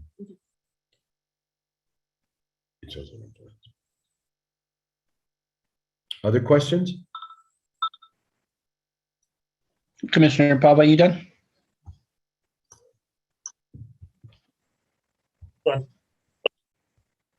Okay, thank you. Vice Chair Hogan. Thank you, Mr. Chairman. Let me just start by saying I think that the variance that's requested for the open space is a reasonable solution and does not really compromise the character of the block, any of the things that's really there to maintain. I think that those are stayed and intact, and you really have worked on preserving some of the most important parts of the site. The old building itself and having the landscape courtyard around that in its area where it really gives that building some room to breathe, I think is a valuable solution. I'm also really glad to see that you saved the historic entrance off of Johnson, or not Johnson Street. What's the lower one? Anyway, Washington. Washington Street, that little walkway in there is just classic, and it's just one of my favorite spaces to walk. So I'm glad that's being maintained. The existing building is just more of curiosity. What functions are going to go into that building? Well, there's rooms, and there's also the lobby for the hotel, which is going to be in basically the same location as the existing office building lobby, because we have the dual entrances, one from Washington and one from Otero. And if anyone had gone to the title company, I must admit, I don't think I ever was in the McKee building. I didn't move here until 70. Oh, Hunter was in the McKee building. I'll let her talk about that. Well, yeah, so we'll maintain the two existing entrances, and we'll maintain the existing reception area. I know that building well. It was actually part of our family for a long time. Oh. And then on the first floor, we will have rooms, units to rent. And then on the bottom floor, there will be a small fitness facility and some secondary housekeeping and staff rooms. And also there's a small addition, which will be a rental unit or a hotel unit to the south that's attached to the building, but it is not publicly visible. I see. And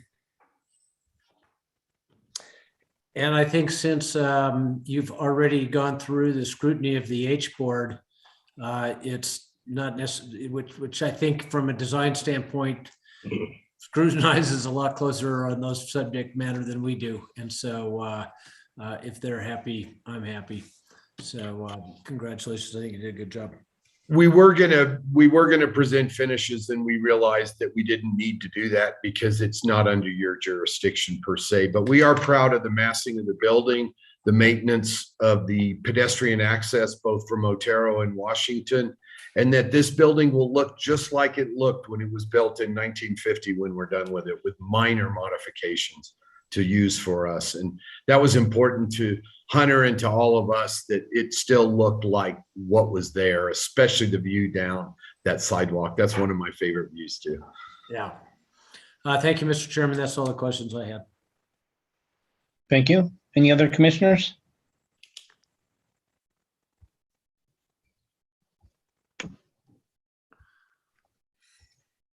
Seeing none, I'll entertain a motion.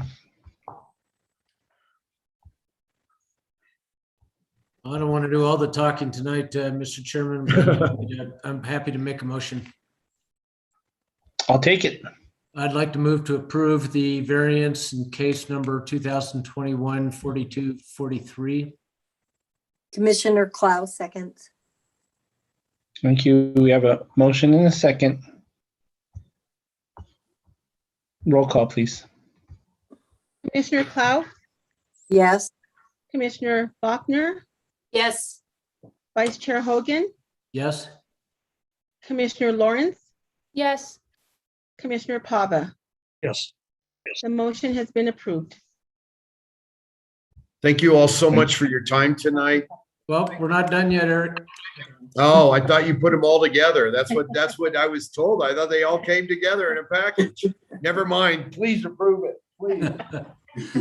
Mr. Chairman, I'd like to move approval of the final development plan, case 21 or 2021 4242, subject to the conditions,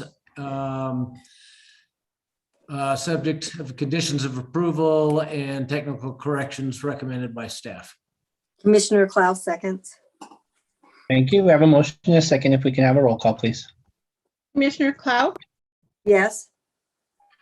Commissioner Faulkner, Yes. Vice Chair Hogan, Yes. Commissioner Lawrence, Yes.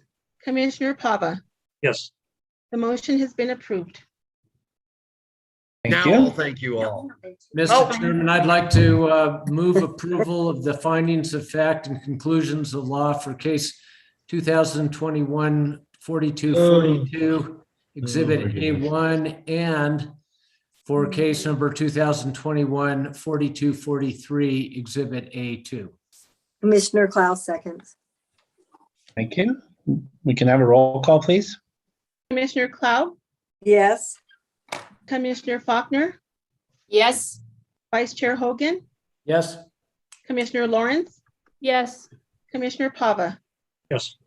The motion has been approved. Now we're done, Eric.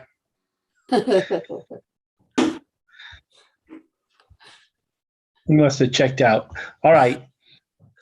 Moving on. Thank you guys very much. Hunter didn't want me to speak anymore because I'd spoken out of turn already twice, so she shut me down. But thank God I've got her on the staff. She does that a lot. It helps me a lot. You guys have a great night. Thank you so much.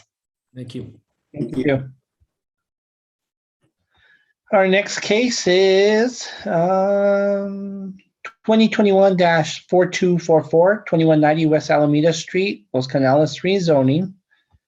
Case 2021-4245, 2190 West Alameda Street, Los Canales final development plan. Thank you, Mr. Chair. Again, another dual case. Jenkins Gavin is the agent for HomeWise as the owner of this property. In the first case, 4244, they're requesting approval of a rezoning from R5 to R7 for a property at 2190 West Alameda Street. This property is in the West Santa Fe River Corridor Overlay District. It's 2 acres. An R5 to R7 rezoning request does require a development plan in this case. And so that is the second part of this. I know that Jennifer has a presentation prepared, so I'll keep my presentation short. But in a nutshell, what they're looking to do is take an existing property and rezone it to a higher density and add a few units and convert it all into for purchase property. And they're working hard to make sure that the people who are renting there currently have an opportunity to buy into the new development. And I will leave it at that and let Jennifer give her presentation. Thank you, Mr. Logston. Go ahead, Ms. Jenkins. Yes, thank you, Chair Gutierrez. Hello again. I will acknowledge that I am still sworn in, and I'm here this evening on behalf of HomeWise in request for a rezone and development plan for the property at 2190 West Alameda. Do have a presentation, so I will go ahead and share my screen.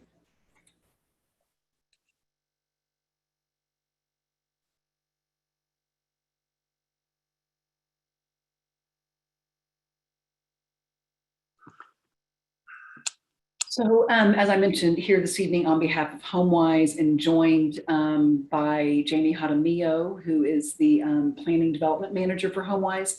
I'm not sure who else from HomeWise might be joining us this evening. Let me just take a quick peek and see. Yeah, that. Noah, may I ask if you could also allow Daniel Slavin as a panelist potentially? Thank you. Great, thank you, Jamie. So also joined by Daniel Slavin from HomeWise.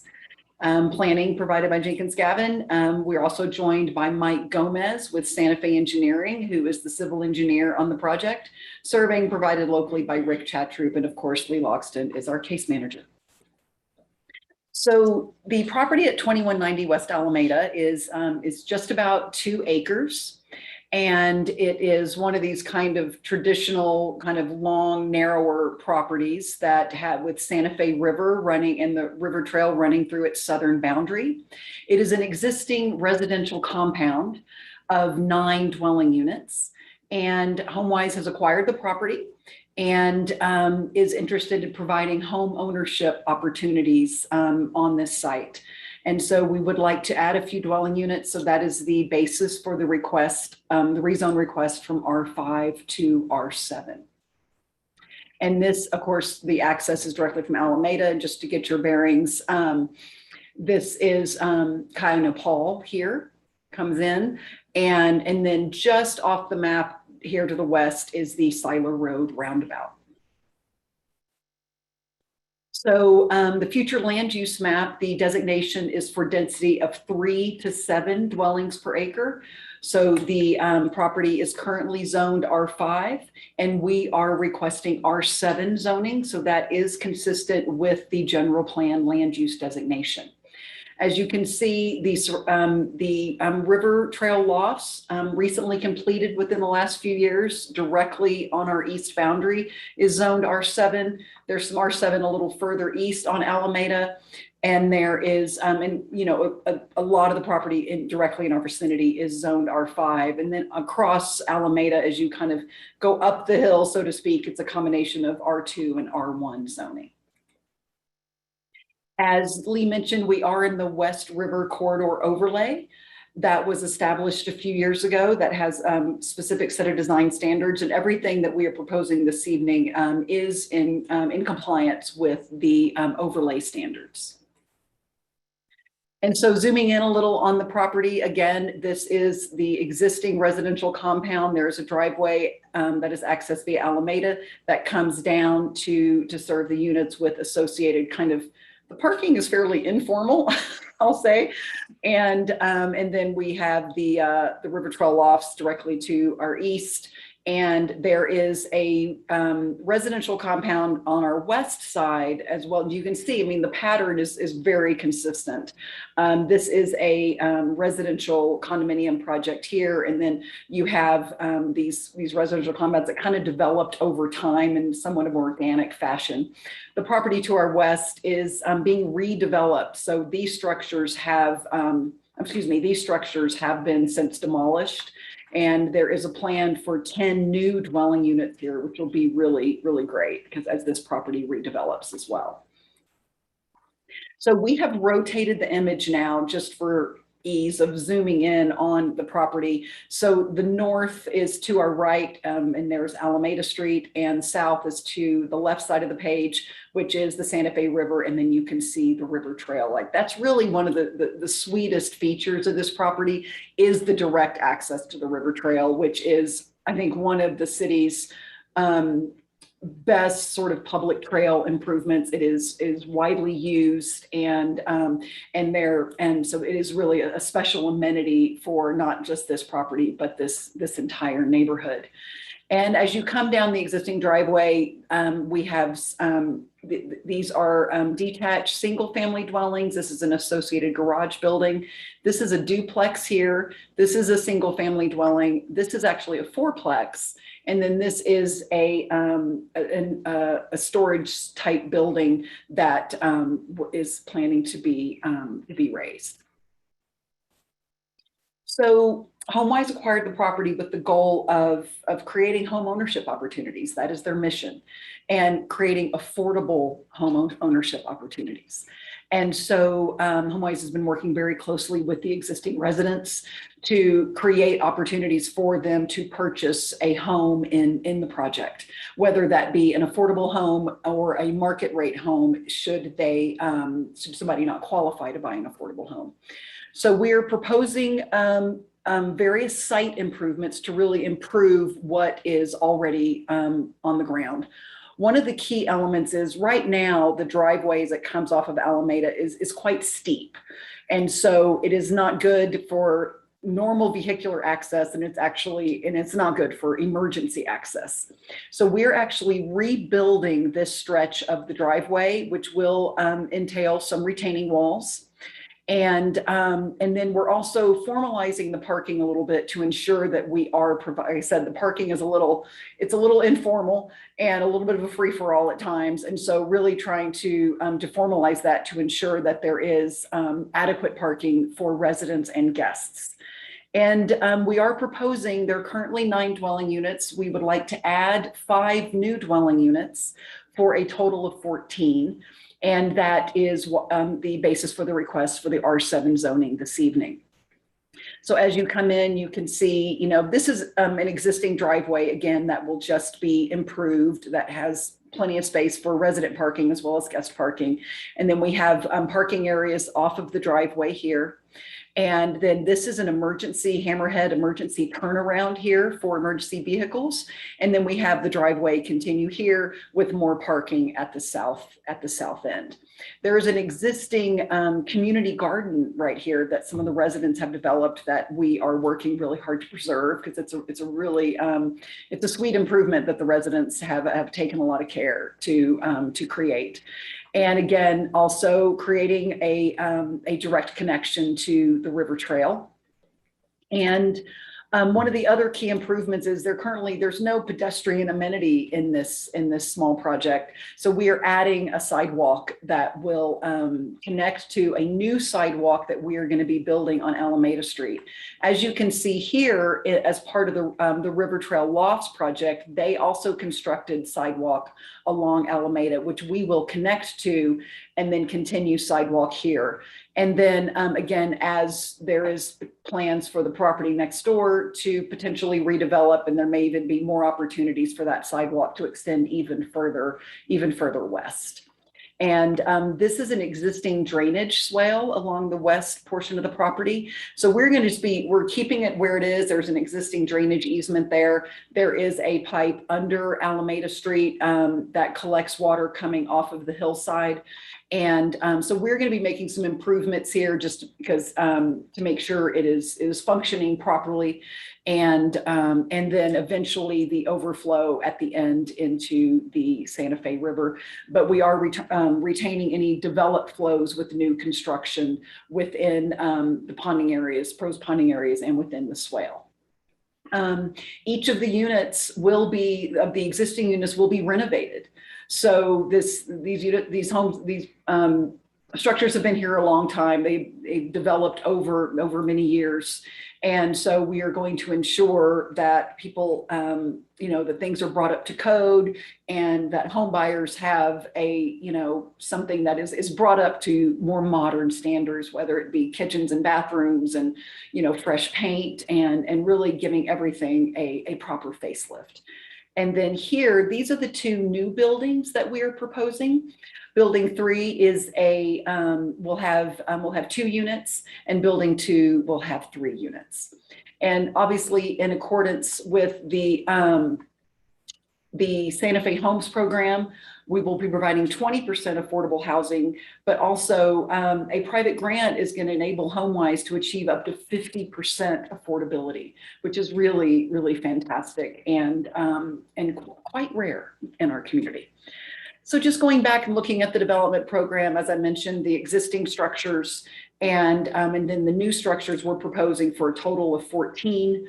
Our site improvements include driveway upgrades, sidewalks, parking, drainage upgrades, and also in our outreach and interaction with the current residents, they really encouraged us to provide some resident storage areas. So we're actually including some new storage sheds and storage areas as well. And of course, improving the direct connection to the river trail. The required open space per the West River corridor is 10%. We're providing almost 15% open space, and we are compliant with the parking requirements. And that completes our presentation. So thank you so much for your attention, and be happy to stand for any questions. Thank you. This is a public hearing. Is there anybody from the public that would like to speak on this case? Colin has their hand up. Star 9 will let them speak, Mr. Burke. Yeah, call in number that begins with 660. Please unmute yourself on your phone. You should be able to unmute yourself, and then you will be able to be sworn in.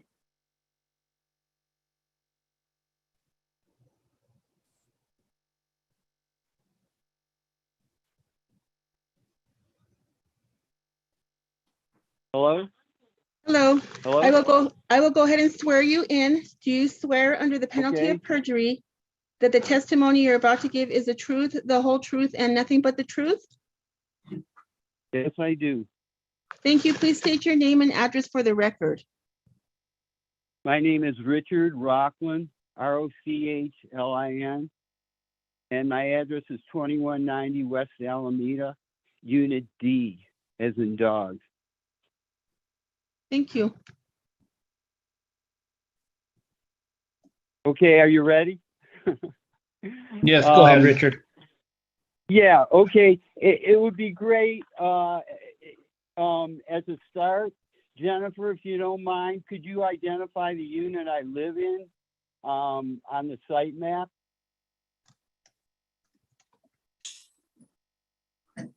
I don't believe we get to as a public testimony. I don't think the applicant gets to, or the public gets to speak to the applicant. They speak directly to the commission, sir.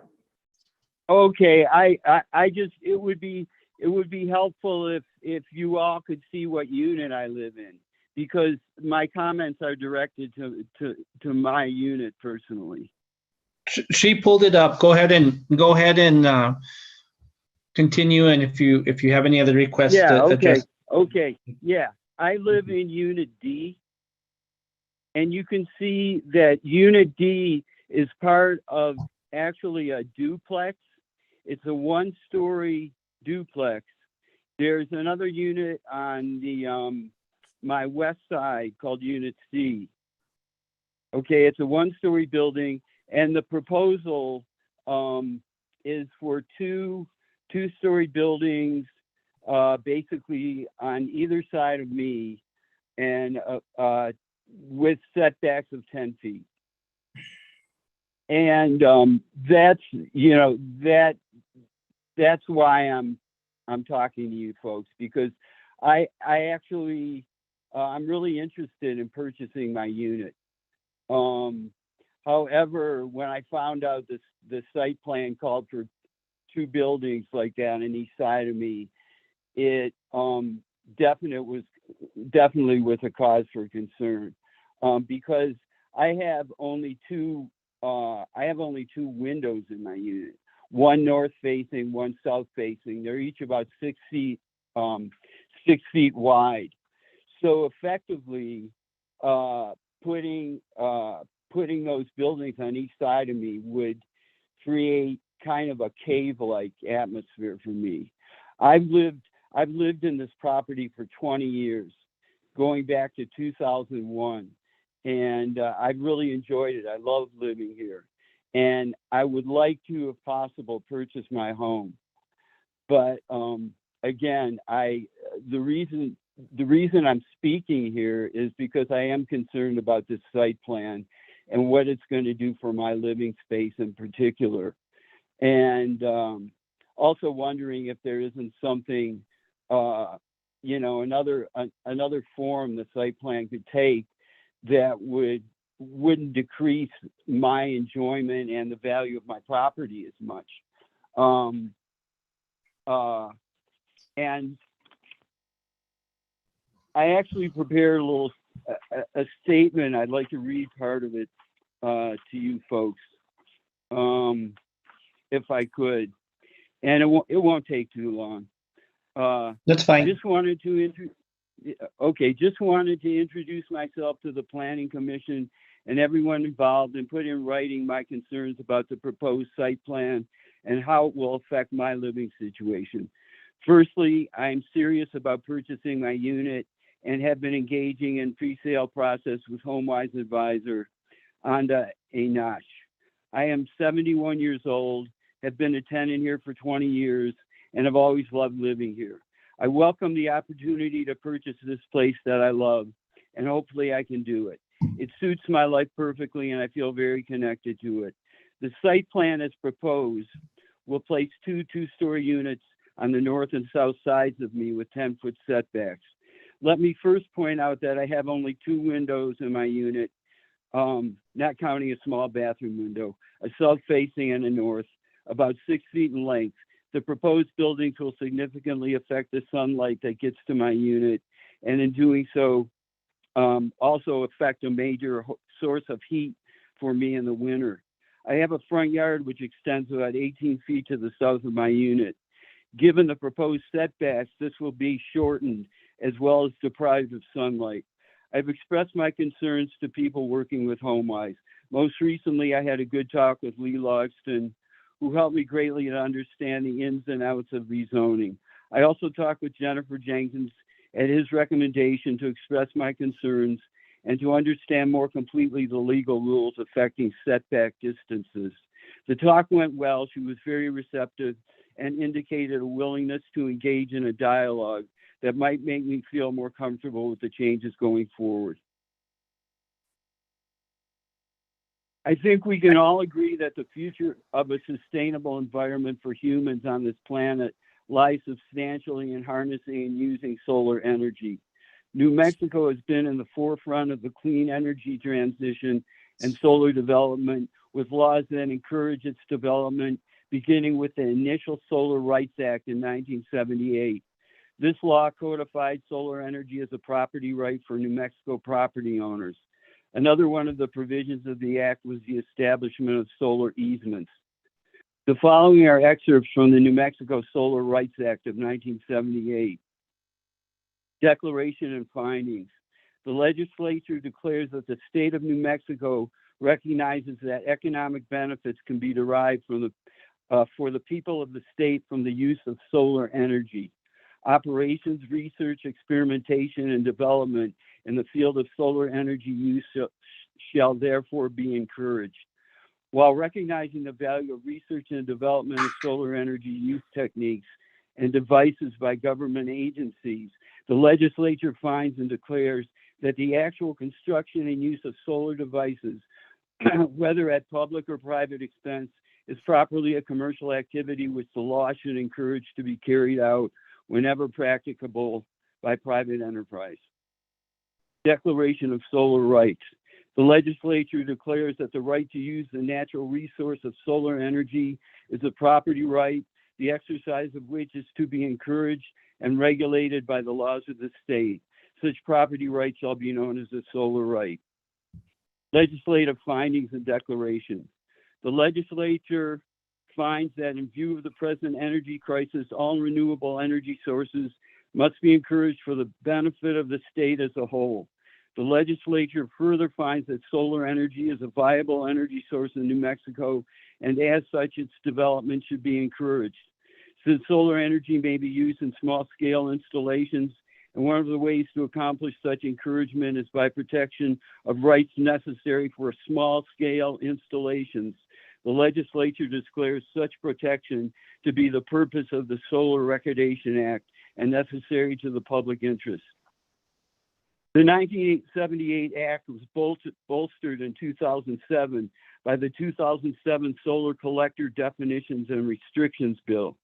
A key provision of this bill was to crack down on codes and bills established by cities and HOAs that effectively prevented homeowners from installing solar panels. Most recently, the Community Solar Act of 2021 was signed into law by Governor Michelle Lujan Grisham on April 5th, 2021, another step toward making solar energy available to all citizens. So we have a history of encouraging all citizens to participate in the use and development of solar energy. The proposed site plan, however, is going to make it very difficult for me or anyone who purchases my unit to get any use from solar panels, as it effectively cuts off most of my sunlight. I personally don't see why condos should be treated differently than separate property parcels, and I think the 2007 amendment to the Solar Rights Act shows movement in that direction. As far as I know, the laws I've cited as constituted do not apply to my unit, but I feel the spirit of the laws is applicable. That being the desire of the state of New Mexico to allow all residents to participate in the creation of a sustainable future by having access to the sun for the purpose of harnessing solar energy. This rezoning plan, I believe, gives the commission an opportunity to consider the effect of a rezoning plan on solar access and decide whether proposed new buildings should deny solar access to older buildings or whether they need to see specific plans that ameliorate that effect. Regards, and thank you, Richard. Richard, thank you. Anybody else from the public would like to testify on this case?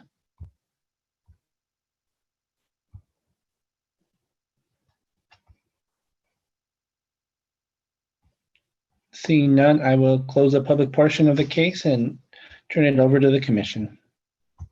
Commissioners?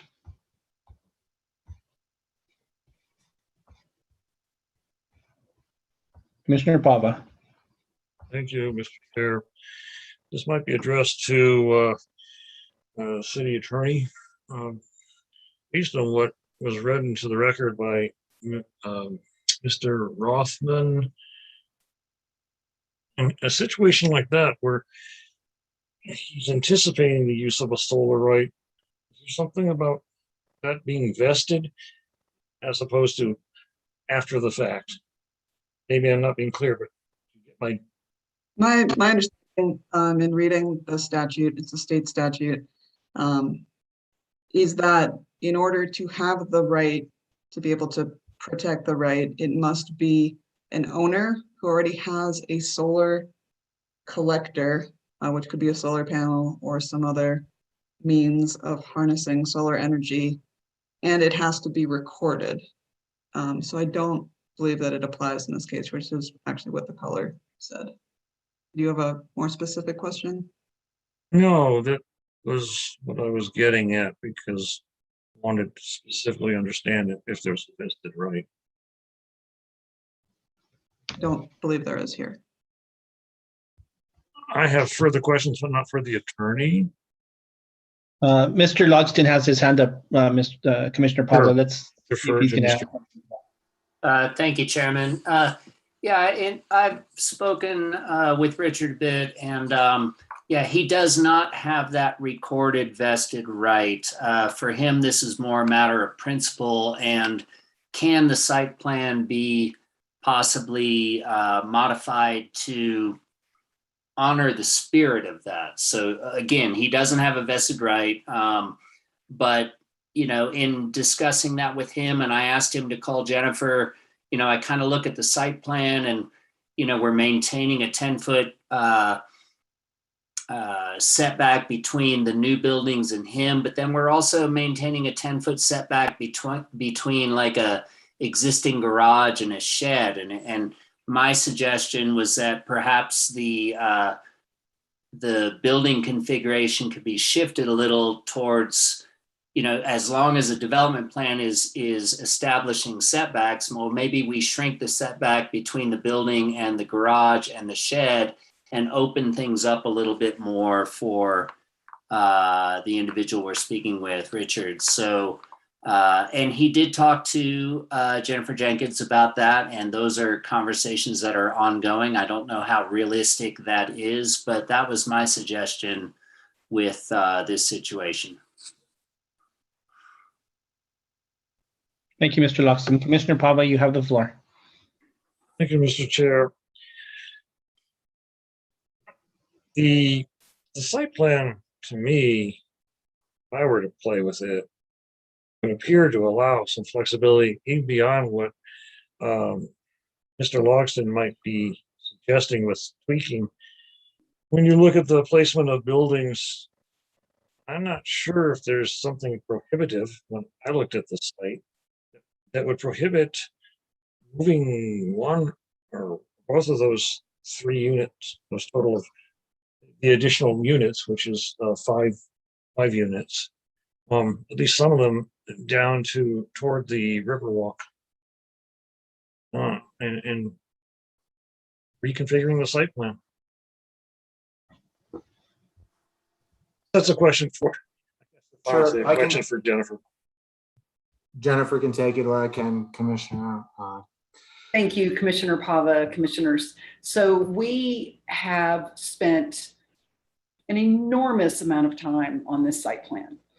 The site has a lot of existing constraints relative to existing easements, the floodplain, the Santa Fe River floodplain. We originally did have a new building at the south end of the site, and it didn't work in terms of the availability of parking. We couldn't squeeze a driveway, and I'm going to go ahead and just share my screen while we're talking about it.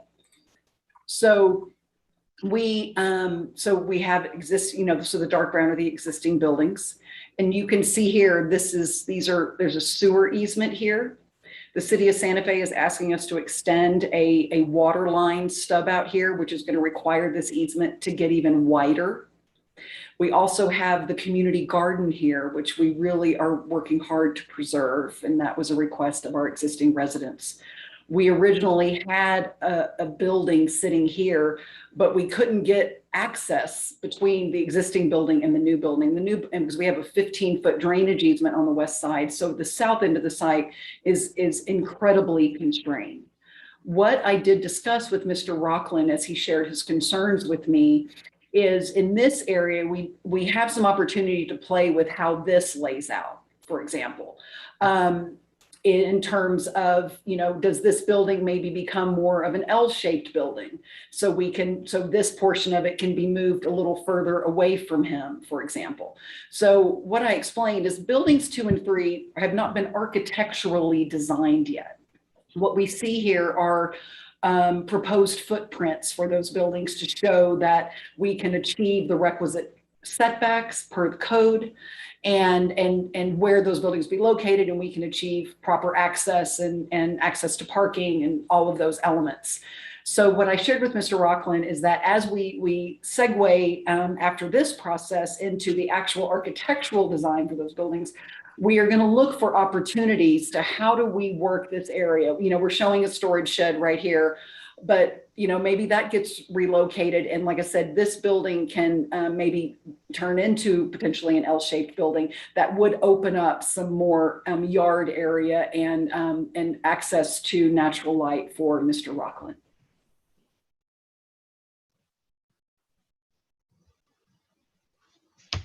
Thank you very much, Ms. Jenkins, for addressing my questions and actually answering some of my suppositions about this. One follow-up.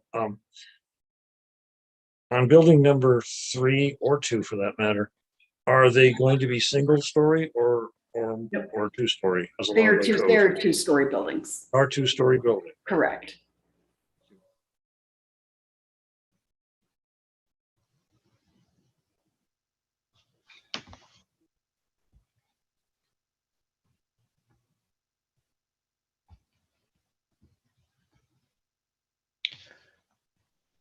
Are you thinking, Commissioner Pava?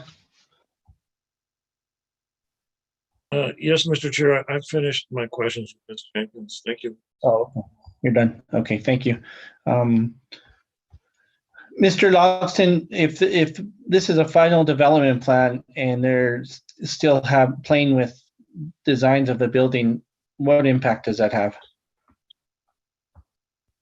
Generally speaking, and I might ask Noah to kind of back me up on this, but generally speaking, we do establish footprints of buildings on the ground, but I think more at the heart of it, we are establishing square footages.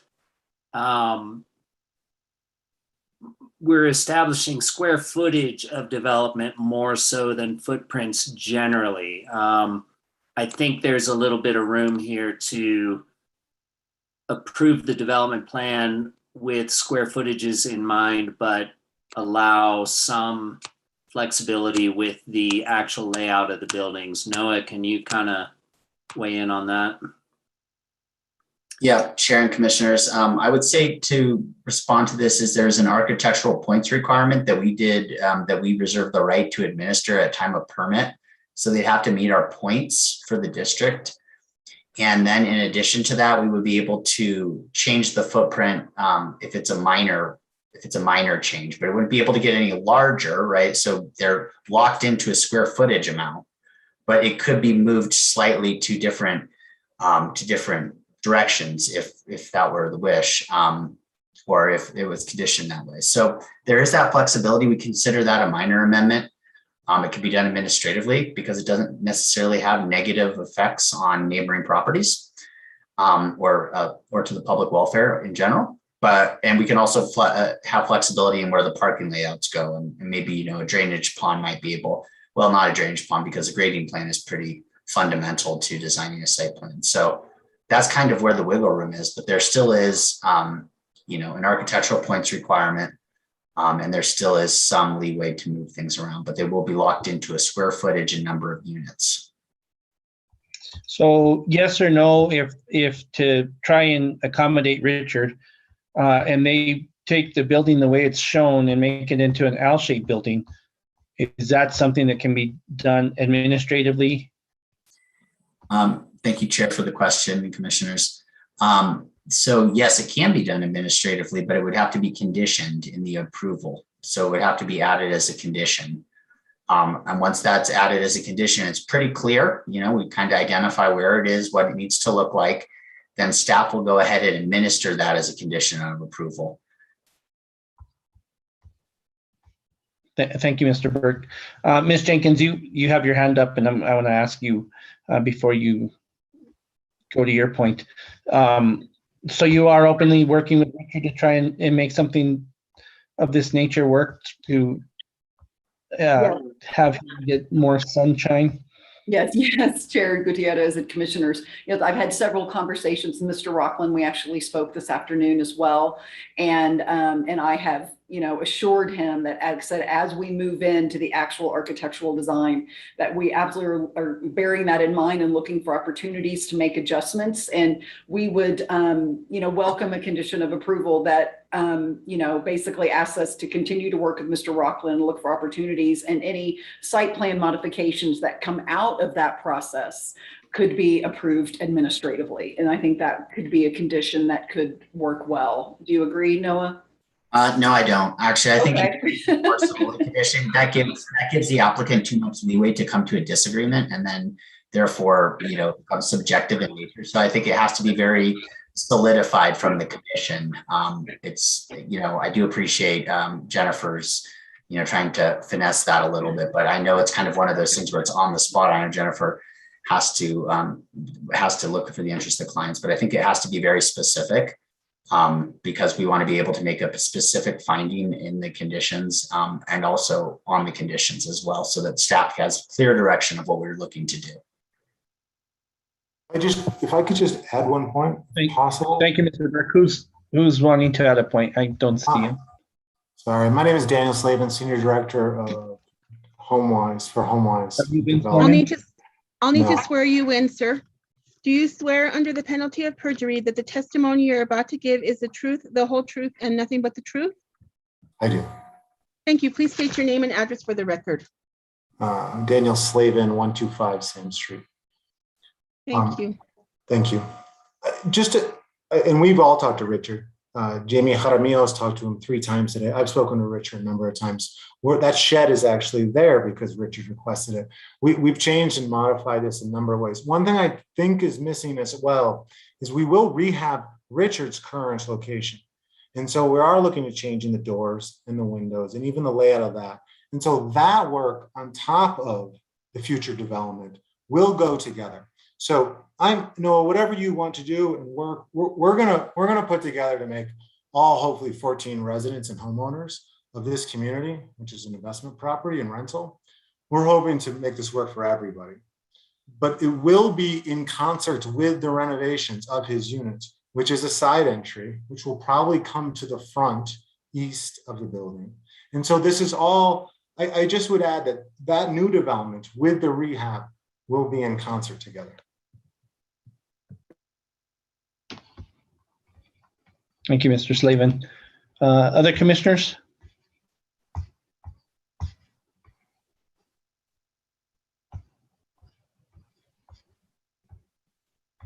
Commissioner Faulkner. So, in a follow-up to the statement that was just made, are you saying that Richard's current building that he's living in now is gonna be different when the project's done, and that should be under consideration? Right now, there is, yeah, I would say so. I don't think it's going to be a lot different, but all the units will be rehabbed. And there is a storage at the front of the building on the east facing there that it makes a lot of sense to now, when we improve the driveway, to have that entry be there. And so I do see the entry of Richard's unit D, or hopefully Richard's unit home owned by him, to be into the front of that. And there will be renovation through all, and we've already looked at that. And so we recently have looked at that, but that's all. So would those renovations to his unit have an impact on his concerns or alleviate them in any way? Yeah, adding sunlight through the east, where there's a storage shed and a front door and a window at the front of his unit, does change his current statement of windows being only at the north and the south. So right now, on this unit here, the entries are on the south side, and there are some sort of storage closets that were added sometime after this building was built. And so part of the assessment, each of these dwellings has been assessed independently for what are the renovations that make the most sense, and to improve livability and obviously code compliance. So if we have new entry coming in on the east side, that is going to be an incredible opportunity for fairly unimpeded solar gain on the east side of the building.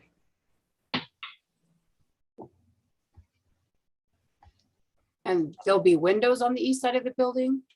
Correct. That don't exist there now? Correct. There are no windows on this side of the building right now. Okay, all right, thank you.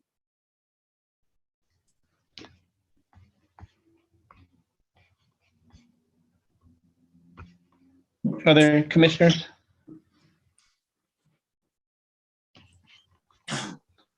Vice Chair Hogan, a question or a motion? A question, Mr. Chairman. Please. I wanted to get a little better idea of the trail connection. As I recall, there's a fairly decent change of grade between the development area and that bike path, and kind of associated with that, the drainage that's going down the west side.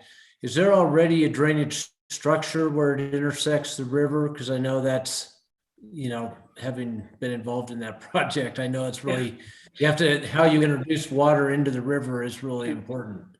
So we do have, most of the drainage, kind of the drainage approach is existing in terms there's a swale that we are going to better define. We're going to include some check dams in order to slow the velocity of the water, to improve percolation. And then as we get down to the bottom, there will be there's already sort of a somewhat informal ponding area that we're going to, again, better define as an energy dissipator. So as any of the historic volumes exit the site, those are we're really going to be decreasing, velocity and volume there. But I do have Mike Gomez, if he has not been elevated to a panelist, if we could maybe make sure he's elevated, and he's a civil engineer on the project, and he could speak to that more directly in terms of how that outflow is actually managed. And with respect to the access to the trail, we're looking to do a little bit of work. It's a footpath essentially. And right now it's just like you kind of scamper down this kind of little hillside to, get out of the trail. So we just want to formalize a footpath there. So it's not going to be some big engineered improvement, but we do want to formalize. There's already an existing gate. There's a Cody fence. And so we're looking to formalize a footpath there. So Mike, if would you like to, can you respond to Commissioner Hogan's question regarding how the outflow from the drainage swell is accommodated? Yes, I can go ahead and do that. Can I share screen? Well, first Yes, you and need to let be me- sworn in, Mike. Yeah, let me swear you in. Do you swear under the penalty of perjury that the testimony you're about to give is the truth, the whole truth, and nothing but the truth? I do. Please state your name and address for the record. My name is Michael Gomez. I'm at 1599 South St. Francis Drive. Thank you. Okay, I'm gonna try to share my screen. I think I actually need to go ahead and promote you. I just allowed you to talk. I thought you were just going to verbally explain it, but if you want to go ahead, I'll just promote you really quick. Okay. You've been beamed up.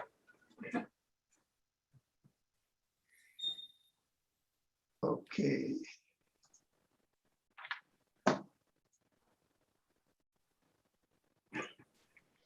Okay, what I have in front of me right here is the existing conditions drainage map. This is West Alameda, and this is the Santa Fe River down to the south. The drainage basin that flows to the site is on the north side, West Alameda, and this is the basin right in here. It's a fairly small basin. There's one culvert pipe that passes under West Alameda Street, and it's a 2-foot diameter pipe. We've calculated all the drainage, we've looked at the soil types, and we've gone ahead and calculated all the interior flows down that channel. So we're not talking about a lot of flows here, it's less than 20 CFS. So we've engineered a channel through here that will not erode. We're slowing the flows down. Each check dam is a ponding area. So by the time it gets down here, it's dissipated to probably less than what's happening out there right now. Right now, the condition is you walk down this channel, it's overgrown with vegetation, it's been eroded. Some areas it's breached the channel and gone into the adjoining property. So when you get to the fence, there's under the fence, there's a space that drains into a borrow ditch that carries the drainage to another pipe that goes under the trail. That's the existing condition. And that's what we're going to continue, but with reduced flows going down into that area. So that's basically it. This area down in here, it's already primed and ready to go. There's a drainage structure in there and an energy dissipator in the Santa Fe River channel. So I hope that answers your question. Thanks a lot, Mike. That does. As long as you can get it to that passage underneath the bike trail, then that was my main concern. Okay, I think we got it. Okay, Mr. Chair, I just have one more question. That is just, I'm not clear if these units are rentals or for sale, or maybe some combination of the two. This is Daniel Slavin with HomeWise, Vice Chair. Logan, currently, they're all rentals. HomeWise, the mission is to take this one tract of 2 acres, condoize it, and do for sale affordable home ownership for all 14 of the units. Great. Thank you. That's all the questions I had, Mr. Chairman. Thank you, Vice Chair Hogan. Commissioner Faulkner. Yeah, I just have one question about the access point to the river. Is that going to be ADA accessible? So thank you, Commissioner Faulkner and commissioners. So currently there is no accessible access. Like I said, it's just sort of a little bit of an informal cattle path. And our plan is to, like I said, formalize that with kind of probably like a crusher fines kind of surface. And so we'll be working closely with city staff in order to ensure accessibility in that area. And this is a follow-up for staff. Is ADA accessibility a requirement for that trail? Chair Commissioners, yes, it will be. It is a requirement. It has to meet ADA standards for accessibility. Oi, awesome. Thanks, guys. Thank you, Commissioner Faulkner. So just to follow up on that connection, the connection will be made, and it will be made ADA because that's what code requires. That is correct. Okay. Other commissioners?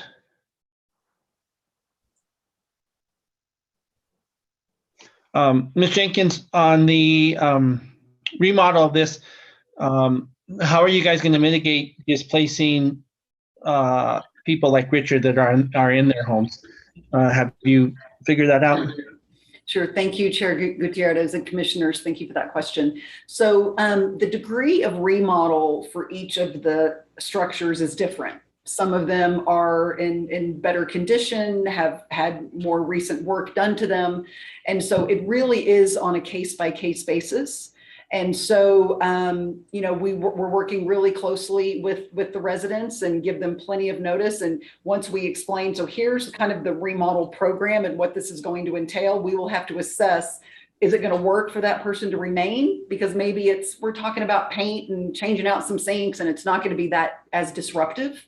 Or there might be other remodels that are more significant and it really would not make sense for the resident to remain. And so primarily in terms of residents that would want to remain are residents who are purchasing a home.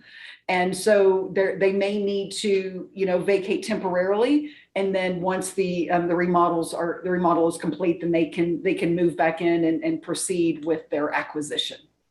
But again, it'll be a little bit on a case-by-case basis. But again, HomeWise is working very closely, making sure if people are choosing to vacate, if they are choosing not to purchase a home in the project, giving them plenty of time and notice as far as their relocation. Okay, and you passed by it pretty quick, but you mentioned that there's a grant coming in to increase affordable housing. Can you just talk a little bit more about that? Actually, I'll let either Daniel or Jamie speak to that. They could speak a little more with more authority on that than I. Thank you, Chair Gutierrez, commissioners.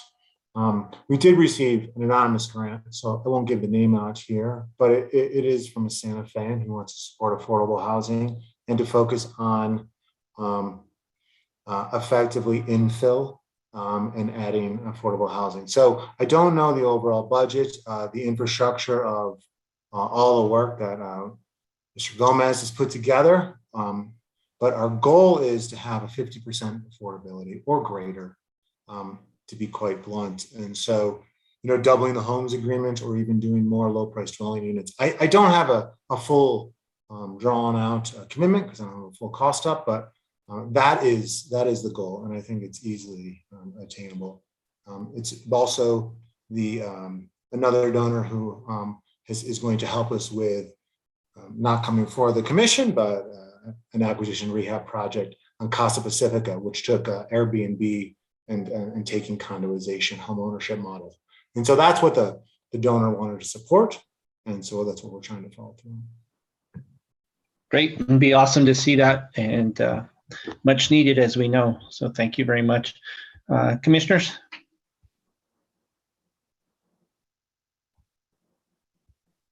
Do you have your hand up, Vice Chair Hogan?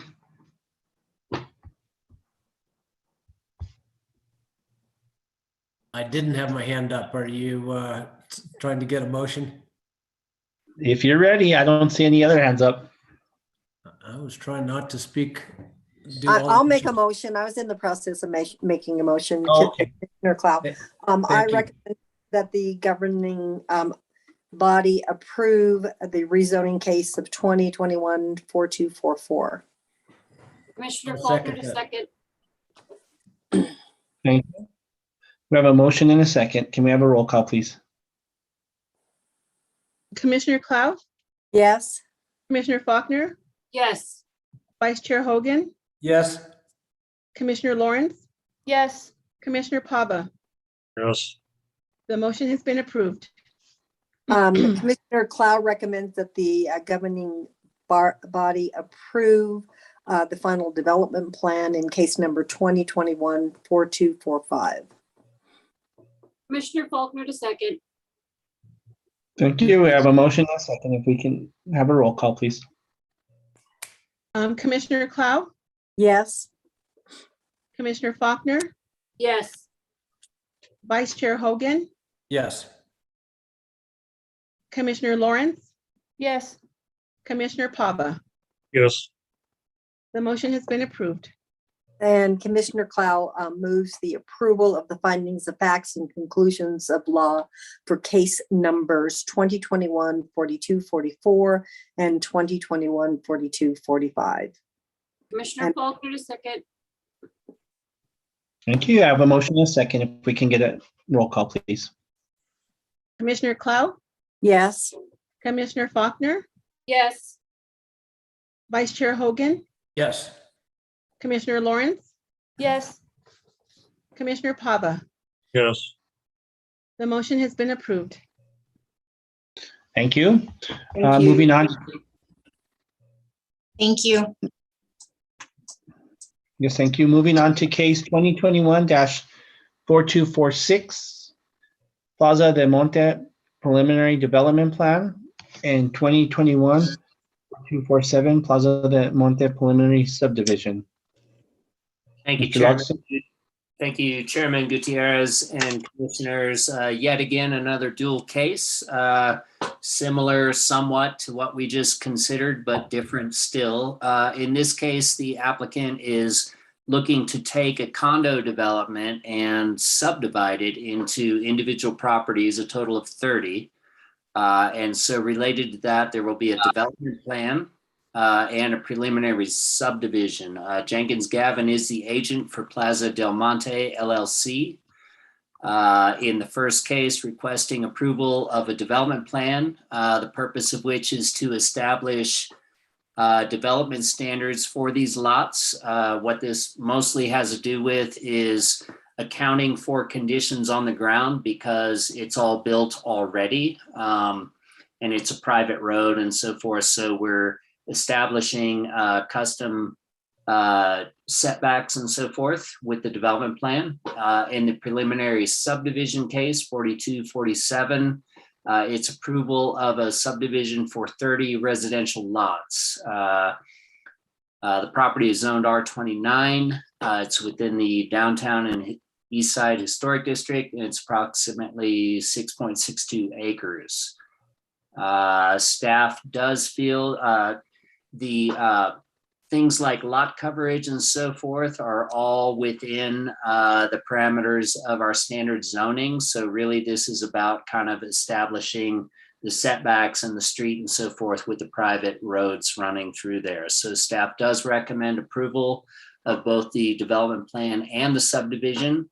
I will keep it short with that because I know Jennifer has a presentation and I'll stop there.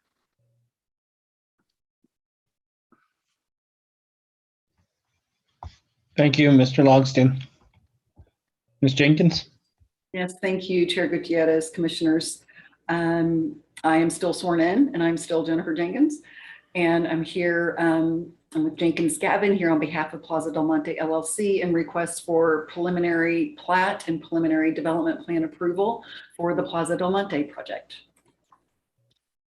And where is my presentation?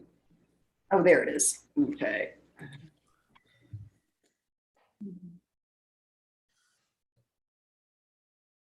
So as I mentioned, we're here on behalf of Plaza del Monte LLC, owner of the subject property. Mike Gomez, also with is our civil engineer on this project as well, from Santa Fe Engineering, surveying provided by our Miajo Surveying, and Lee Logsdon is our case planner.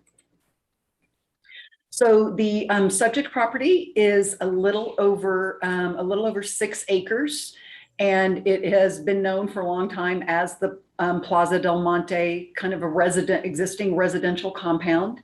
It has access, the main access is from Bishop's Lodge Road, and there is a secondary access, which is an easement through the El Castillo property that is under construction right now for the new senior living community being developed by El Castillo. That does provide a secondary access point out to Old House Highway. This is Fort Marcy Park, directly to our north. And then a little further south is Paseo de Peralta, and then you get into the downtown core. The property is zoned R29, which is a multifamily zoning designation of 29 dwellings per acre. The surrounding zoning, the residential zoning, you'll see R21 zoning. And then as you move north, the zoning, primarily due to terrain, does go down, to R4, R5, R2, R3, and so on. And then to the south, you have BCD zoning in the downtown core. So zooming in on the existing site, there are two roadways, Camino Santiago and Camino Mateus, that serve the property. And here you can see the exit going out to Old House Highway. This is the Arroyo Mascaras here that does traverse down the west side of the property. The property is very gentle terrain, and there is an existing public Santa Fe water line that serves the property, and there is an existing private sewer system on the property. So these are highlighting the existing structures. So we have, again, the parcel is 6.6 acres. There are 21 of the homes are just small detached dwellings. There are 2 duplexes and 3 fourplexes. So the duplexes are here. And then here's a fourplex, and a fourplex. And then back here is an existing garage structure that is slated for demolition. And that demolition has already been approved by the Historic Districts Review Board. And then you can see the roadways. One of the really special things about this project, and I did want to just correct one item that Mr. Loxton shared. This is actually not a condominium. Oddly, when you look at the city's GIS map, it kind of presents that way in the mapping system, but this property is not a condominium. This is essentially a multifamily compound. So we have individual structures that are rentals that are on one parcel right now. And but one of the special things about the project is that there is a lot of really gorgeous mature vegetation. So everything about our site improvements have been designed in order to preserve all that existing vegetation to the maximum extent possible. So we are in the historic, the downtown and east side historic district. We're right on the edge of it, at kind of the north extent of the historic district. And so over the last few years, the owners have gone through a process with the Historic Districts Review Board to establish historic status for each of the structures. So all the structures in orange are considered contributing structures to the downtown and east side district. So future renovation of these structures will be based upon those design guidelines, and we'll have to go through a review process with the historic board and with the historic preservation office. And then the structures in gray are non-contributing. They still have to meet certain design standards, but there's just a little more leeway in how those units might get renovated because they are considered non-contributing. So this is our site plan. Not a whole lot is changing with respect to the site because we are preserving all of the existing structures except for the garage building that I mentioned that is slated for demolition. And but we are complete. So the improvements that we are proposing is a complete replacement of the on-site private sewer system, which is going to entail a brand new roadway because all of that basically has to get kind of ripped out in order to replace the sewer system.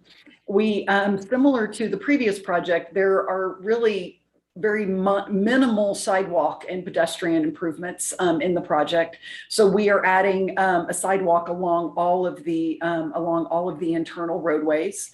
The internal roadways are currently private and will remain private. And because we're dealing with existing conditions here, we have existing structures, most of which do have historic status, so limits how those structures can be altered. We have historic walls that we cannot alter. So, and we really wanted to respect the character of this compound. It's very sweet. And so this is about subdividing this property, putting these dwellings on their own lots. So we, again, creating home ownership opportunities in the downtown.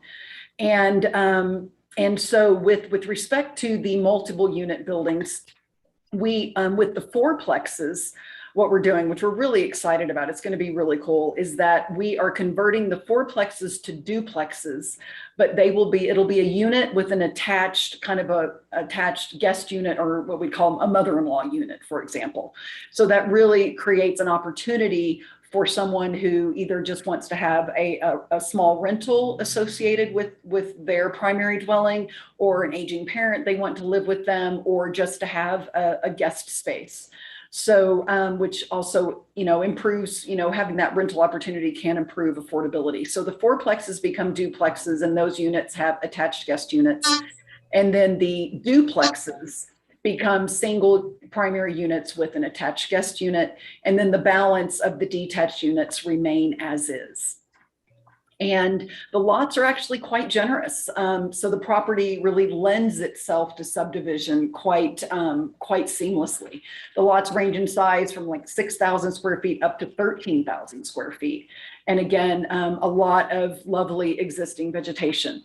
We, within the subdivision, we are also creating one vacant lot to accommodate a new structure. And then we're establishing a park area for use by the community. There will be a homeowners association established for maintenance of the roadways, the drainage improvements, the landscaping, the private sewer system, all of those elements. And so our actual density is only like 4.8 dwellings per acre when we have our 29 zoning. So it's really not dense at all, especially in relation to the surrounding area. And so in addition, we're also providing more guest parking opportunities. That's one thing that has been lacking in the community, is creating some on-street guest parking. So you can see these little areas here where we're creating area for guest parking. And the drivable surface of the on-site roadway is 20 feet in accordance with emergency access requirements. And in accordance with the Santa Fe Homes program, 6 of the homes will be priced affordably and sold, and again, creating really rare affordable housing opportunities downtown.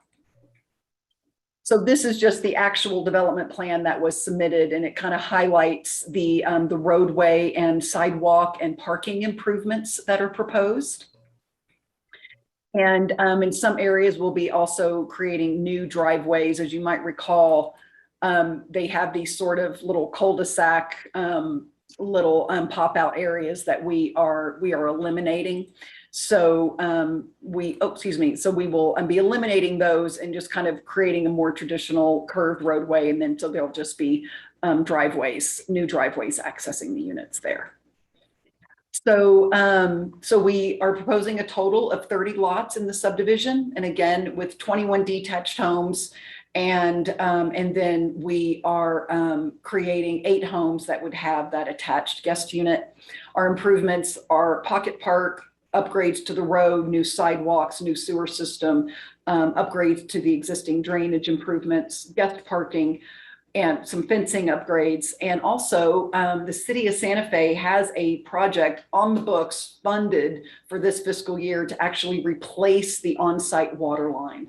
So we are working closely with the city's water division to coordinate our efforts on the infrastructure improvements. So so everything's going to be new, and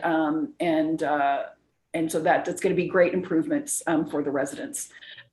We have also been working with the residents and those who are interested in purchasing their homes, giving them resources through HomeWise and the local housing trust to potentially acquire their homes. Prior to the homes actually going on the market, we're going to give the existing residents are going to get like a 30-day free look before there's any other offers would be accepted. So really our goal is to convert as many of our existing residents to homeowners as we can. And again, this just kind of shows the levels of affordability here. And as an example, you know, most of the homes are 2-bedroom.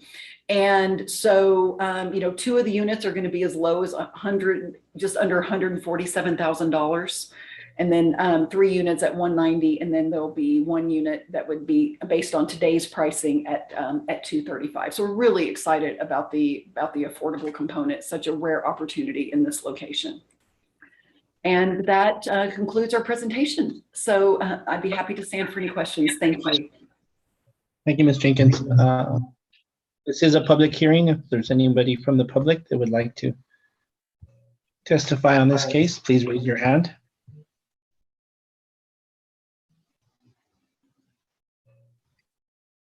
Mr. Chair, let's call in listener with a 1516 number. Please unmute yourself on your screen.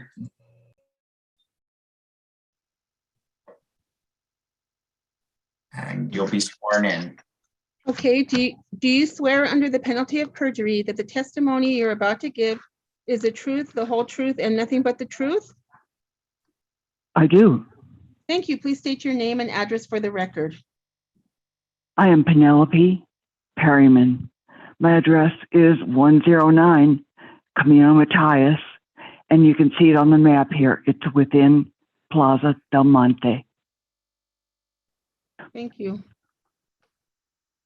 As Ms. Jenkins articulated, this plot has been reviewed a couple of times by the Historic Districts Review Board before.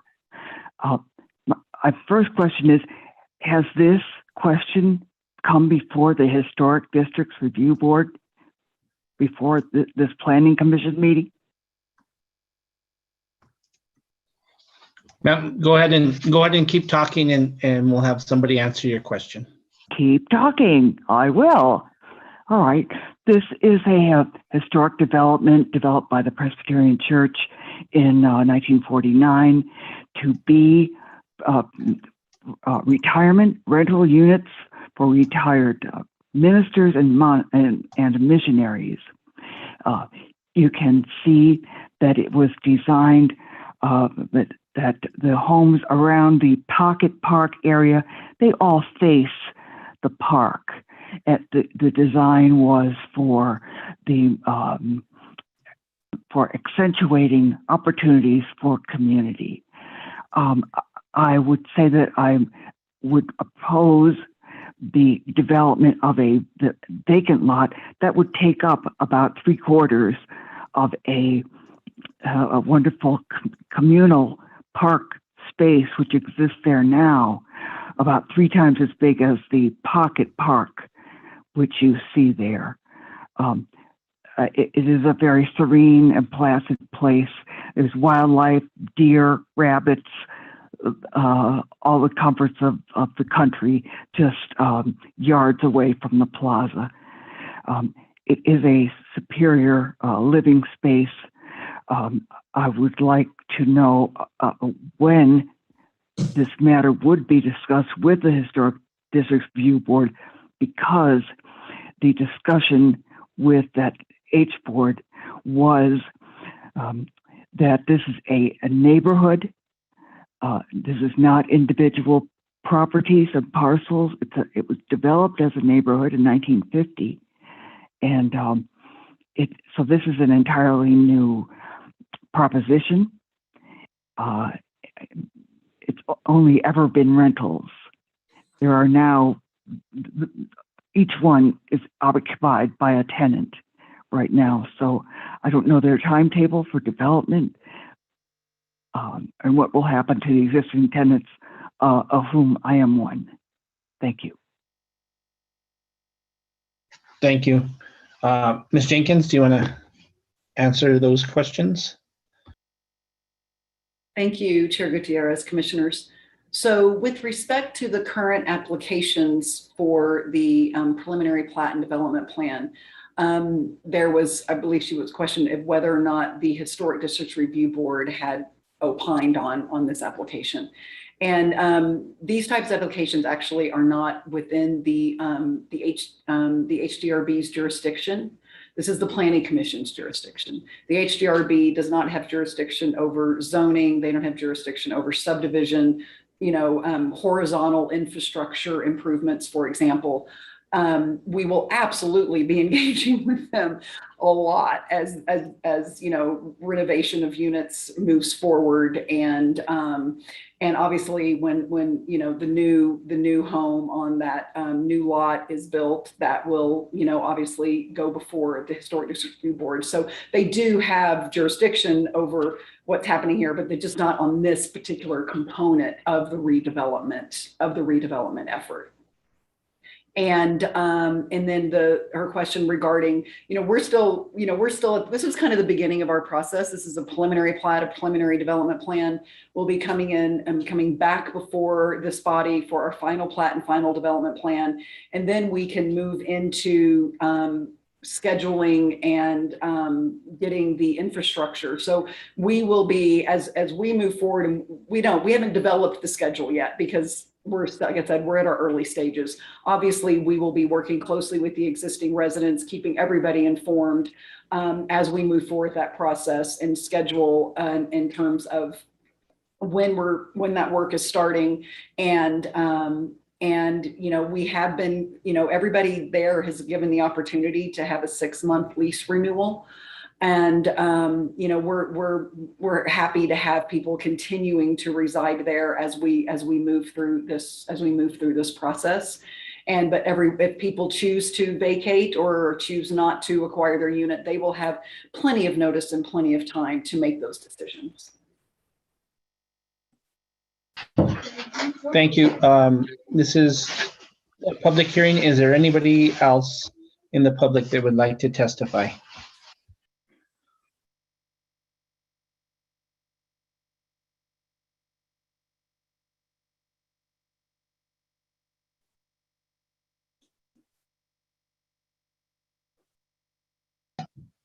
Okay, seeing none, we'll close the public portion of the hearing and turn it over to the commission. Commissioner Faulkner. Yeah, I have some continued questions on the open space. Is the open spaces being proposed in the preliminary and what we're looking at tonight, is that an adequate amount of open space for the amount of housing? So, I'm muted. Oh, I'm not muted. Okay. Thank you, Commissioner Faulkner, commissioners. So the, actually for typically for this type of neighborhood, there is no open space requirement. And so we are retaining a pocket park. And again, these lots are generous in size in terms of outdoor space and private open space and private yard space. These, like I said, these lots range from 6 up to 13,000 square feet. And we're also right next door to Fort Marcy. So there are plenty of outdoor recreation opportunities. So we are retaining a pocket park for the neighborhood, and we feel like it's definitely compliant with any kind of code provision that would be applicable. Okay, and then a question about affordability. The word affordable generally depends on the context in which we're talking about, like what kind of housing development we're talking about. Could you go over again what is being considered affordability in this development? Absolutely. So these are not our definitions of affordability. This is straight out of the City of Santa Fe Homes Program Ordinance. The ordinance establishes what our affordability requirement is and what our sales prices must be for these affordable homes. So we have to provide homes within 3 income ranges. Out of the 20%, 5% have to be at the 50 to 65% annual median income. 10% of the units are at the mid-range of 65 to 80%, and 5% at 80 to 100%. And if you don't end up with round numbers, you have to make sure that your lowest income range, if there's an odd number, that has to be increased. So we actually only have one unit proposed at the highest income range, and then the balance of the units at the lower two income ranges. So these are, and this is based, like I said, most of these homes are 2 bedrooms, and so that is based upon the bedroom count for the units. One more question, Mr. Chair. In other districts throughout the city, developers are often, including HomeWise, taking advantage of any kind of density increases that they can attempt. And so is there a zoning reason why this development, if the goal is affordable housing, and we're hearing in a lot of cases that the reason density has to be increased is because we need more housing, why is this development not as dense as it could be? Like physically could be. I'm asking if there's a zoning restriction, or is this, or what the reason would be that it is not as dense as other developments we're seeing around the city. Thank you, Commissioner Faulkner. That's an excellent question. The driving factor is the fact that a vast majority of these existing structures have historic status. So there's no space and to increase density in the way you describe. I kind of think that, having R29 zoning in this location it's kind of a lost opportunity. So we're trying to make the best of it, and by providing the home ownership opportunities that we can. But yeah, the historic status is the driving factor there. So is there, I'm not really familiar with how the historic board does things, or even if this kind of contemplating changing density in some historic districts is even something the planning commission can do. But I feel like infill has to be one of the solutions for ensuring that density and affordability is shared throughout the entire city and not isolated in specific districts. And so for staff, what's the authority of the planning commission to make recommendations on historic, in this case, for example, like, could we make a recommendation that they consider more density in this area? Chair, commissioners, Commissioner Faulkner, thank you for the question. I think it's kind of one of those, it would probably be like, to consider more density for the historic area would have to be, it'd be more like a policy decision, more at a council level. So it could be like a recommendation in the form to the council that they should reevaluate perhaps this, and then the historic districts can start looking at that. At least that's the way I would understand it, the best way for that to work. Well, and I can understand that it may not be appropriate to necessarily just do a blanket policy change that, everywhere in the historic district density could be increased. But I do think it's something that should be considered on a case-by-case basis, because there may be some appropriate developments for a consideration of this kind. So I guess as the policy chair for the subcommittee, that may be something I'll suggest we take a look at with maybe a surgical look at it, and not a broad striking look at it. Like I don't want to sound like I'm saying we should go into the historic districts and just get rid of historically valuable buildings. But if there is an opportunity to kind of do a case-by-case review and look at, if density can be increased, especially in this area of town that this development's in, walkability is ample. Access to food and other amenities is ample. like if there's gonna be density somewhere, it should be in a place that has the infrastructure already to handle density. And what's concerning to me is we're putting density in areas that don't have amenities and don't have transportation, adequate transportation and adequate access to food.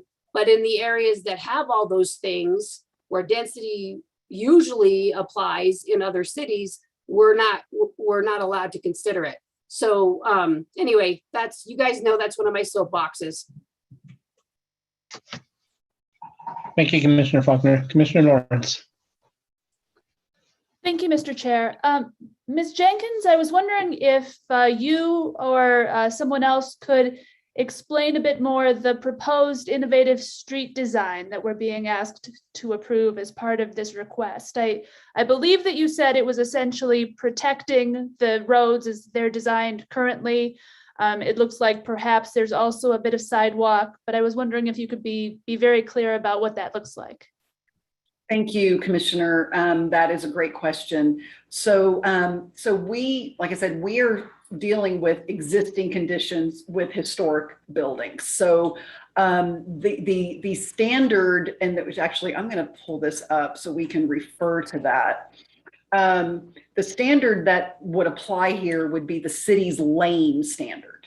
Okay, because when you're serving up to 30 dwellings, you can be considered a lane. And so that section is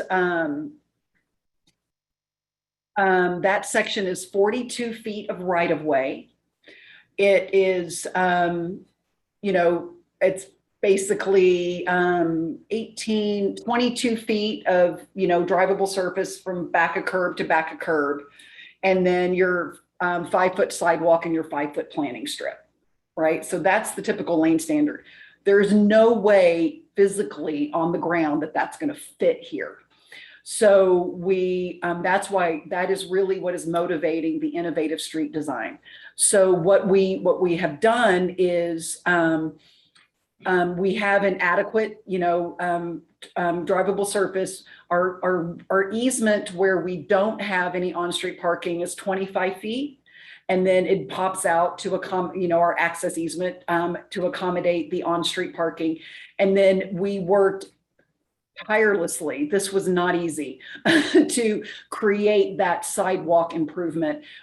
We do have some retaining wall situations and some grade changes that really prevent us from getting the sidewalks on both sides of the street.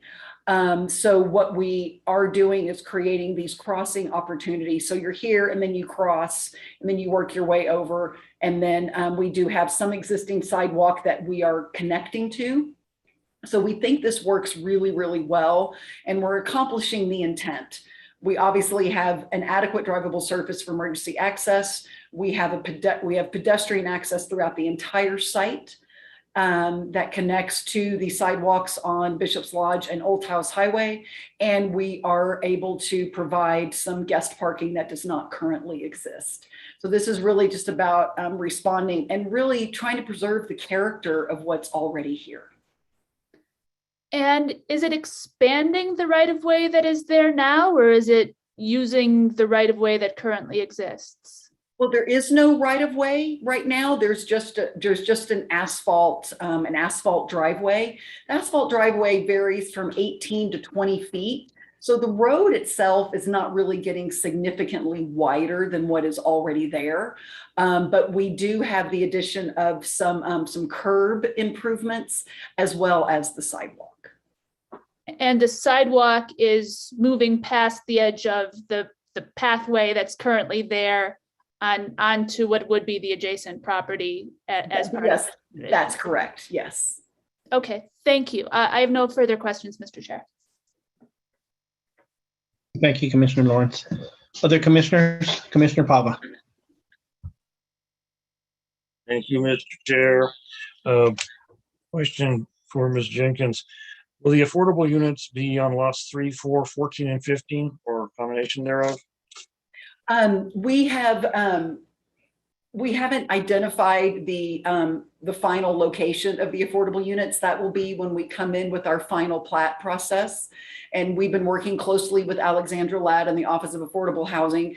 Obviously, we're going to ensure that they are spread out and that they're not all lumped together, and that we have kind of a variety of the unit types. For example, Alexander was really interested in the units that have the attached ADU. She thought that was a great product that for one of the affordable units. So we're working to do that. And so we're assessing that. And but when we come back for our final development plan and plat, we will be able to let you know exactly which units have been identified. Mr. Chair, this is just a comment for the record. I was on the commission when we approved the Manderfield School project. There was great hullabaloo. God forbid a McDonald's would come in because they're going to designate a section as a cafe. Of course, that never happened. Those units go for north of $1 million now a piece. Okay, different location, but some similarities. I laud that the city can require 20% or 6 of the units in this future subdivision to be affordable. The other units, the remaining 23 or 24, I will venture to say are going to be advertised in the Sunday New Mexican and the $1 million+ range. I think it's just a situation we have not much control over. It's the sign of many factors. It's not something, I'm not pointing fingers at the applicant or the idea. I'd much rather have these units than the almost 180 that could be permitted if you were allowed to tear it down and build 180 units under the R29 zoning. So just a commentary. Thank you, Commissioner Paula. Any other commissioners?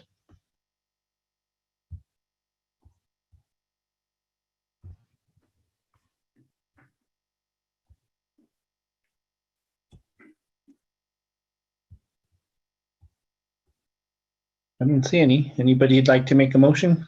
Mr. Chair, I'll make a motion. Thank you, Commissioner Lawrence. I will make a motion to approve the preliminary development plan for case 2021-4246, subject to the conditions of approval and technical corrections recommended by staff. Commissioner Clow seconds. Thank you. We have a motion and a second. If we can have a roll call, please. Commissioner Clow, Yes. Commissioner Faulkner, Yes. Vice Chair Hogan, Yes, Commissioner Lawrence, Yes. Commissioner Pava. Yes. The motion has been approved. Thank you. I will make a motion to approve the preliminary subdivision for case 2021-4247, subject to the conditions of approval and technical corrections recommended by staff. Commissioner Clow seconds. Thank you. Motion by Commissioner Lawrence, second by Clow. If we can have a roll call, please. Yes, Commissioner Clow, Yes. Commissioner Faulkner, Yes. Vice Chair Hogan, yes, Commissioner Lawrence, Yes. Commissioner Pava. Yes. The motion has been approved. Thank you. And I'll make a motion to approve the applicant's request for a proposed innovative street design. Commissioner Clow seconds. Thank you. Motion by Commissioner Lawrence, second by Commissioner Clow. Roll call, please. Commissioner Clow, Yes. Commissioner Faulkner, Yes. Vice Chair Hogan, yes, Commissioner Lawrence, Yes. Commissioner Pava. Yes. The motion has been approved. And I Thank you. will make a motion to approve the findings of fact and conclusions of law for cases 2021-4246 and 2021-4247. Commissioner Clow seconds. Thank you. Motion by Commissioner Lawrence, second by Commissioner Clow. Roll call, please. Commissioner Clow, Yes. Commissioner Faulkner, Yes. Vice Chair Hogan, yes, Commissioner Lawrence, Yes. Commissioner Pava. Yes. The motion has been approved. Thank you. Thank you all very much. It's been lovely Thank you. spending the evening with you. Thank you. Moving on, staff communications. Thank you, Chair and Commissioners.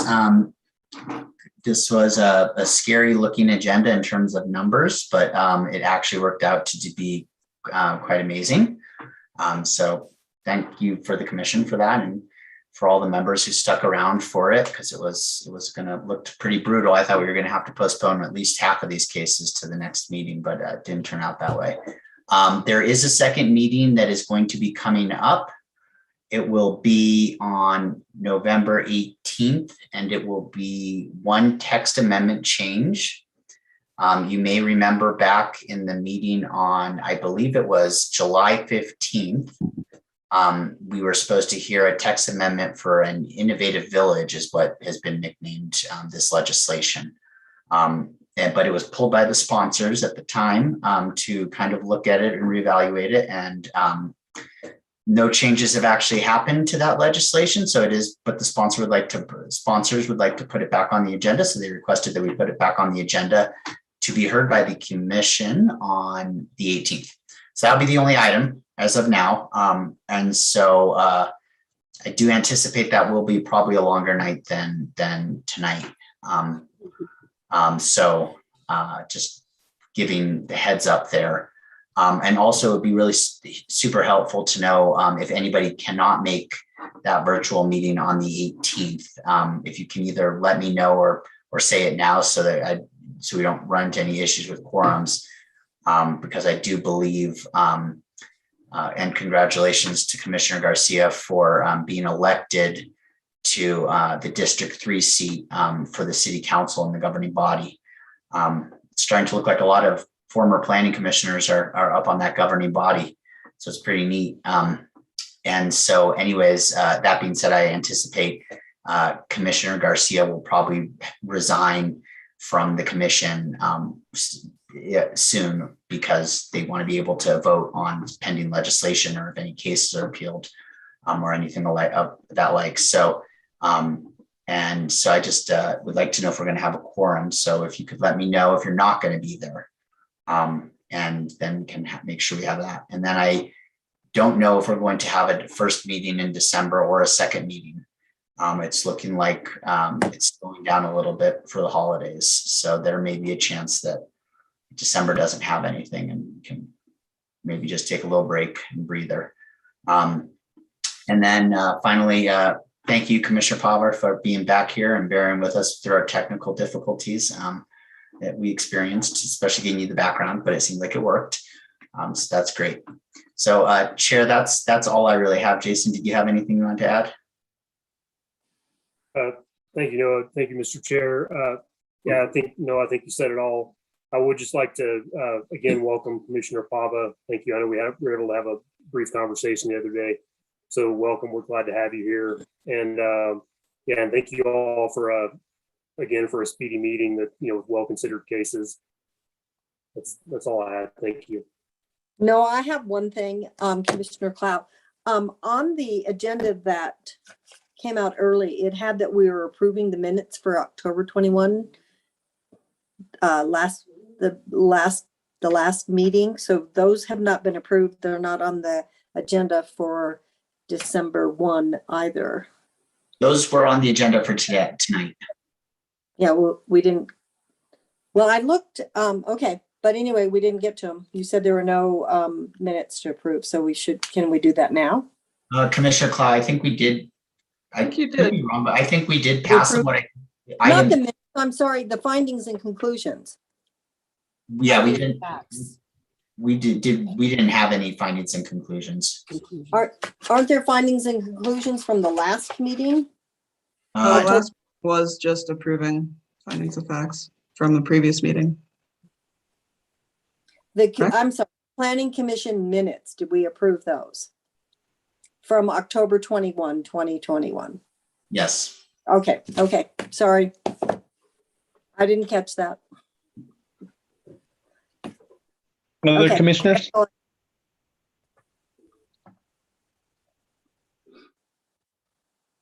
No. Commissioner Pava, I missed your speech at the beginning. Sorry for the technical difficulties, guys. I think everybody in my neighborhood is on Comcast and comes home at the same time. and gets on the computer. Good work, everybody. And Noah, if you'll do us a favor and put on the schedule of the next meeting where it goes to other committees and when it should be heard by the governing body, just so we can see that. I'd appreciate it, especially if we're thinking it may be controversial or loaded with the public testifying. Besides that, I have nothing. We're adjourned. Everybody stay safe, stay healthy. Thank you. Good night. Right. Thank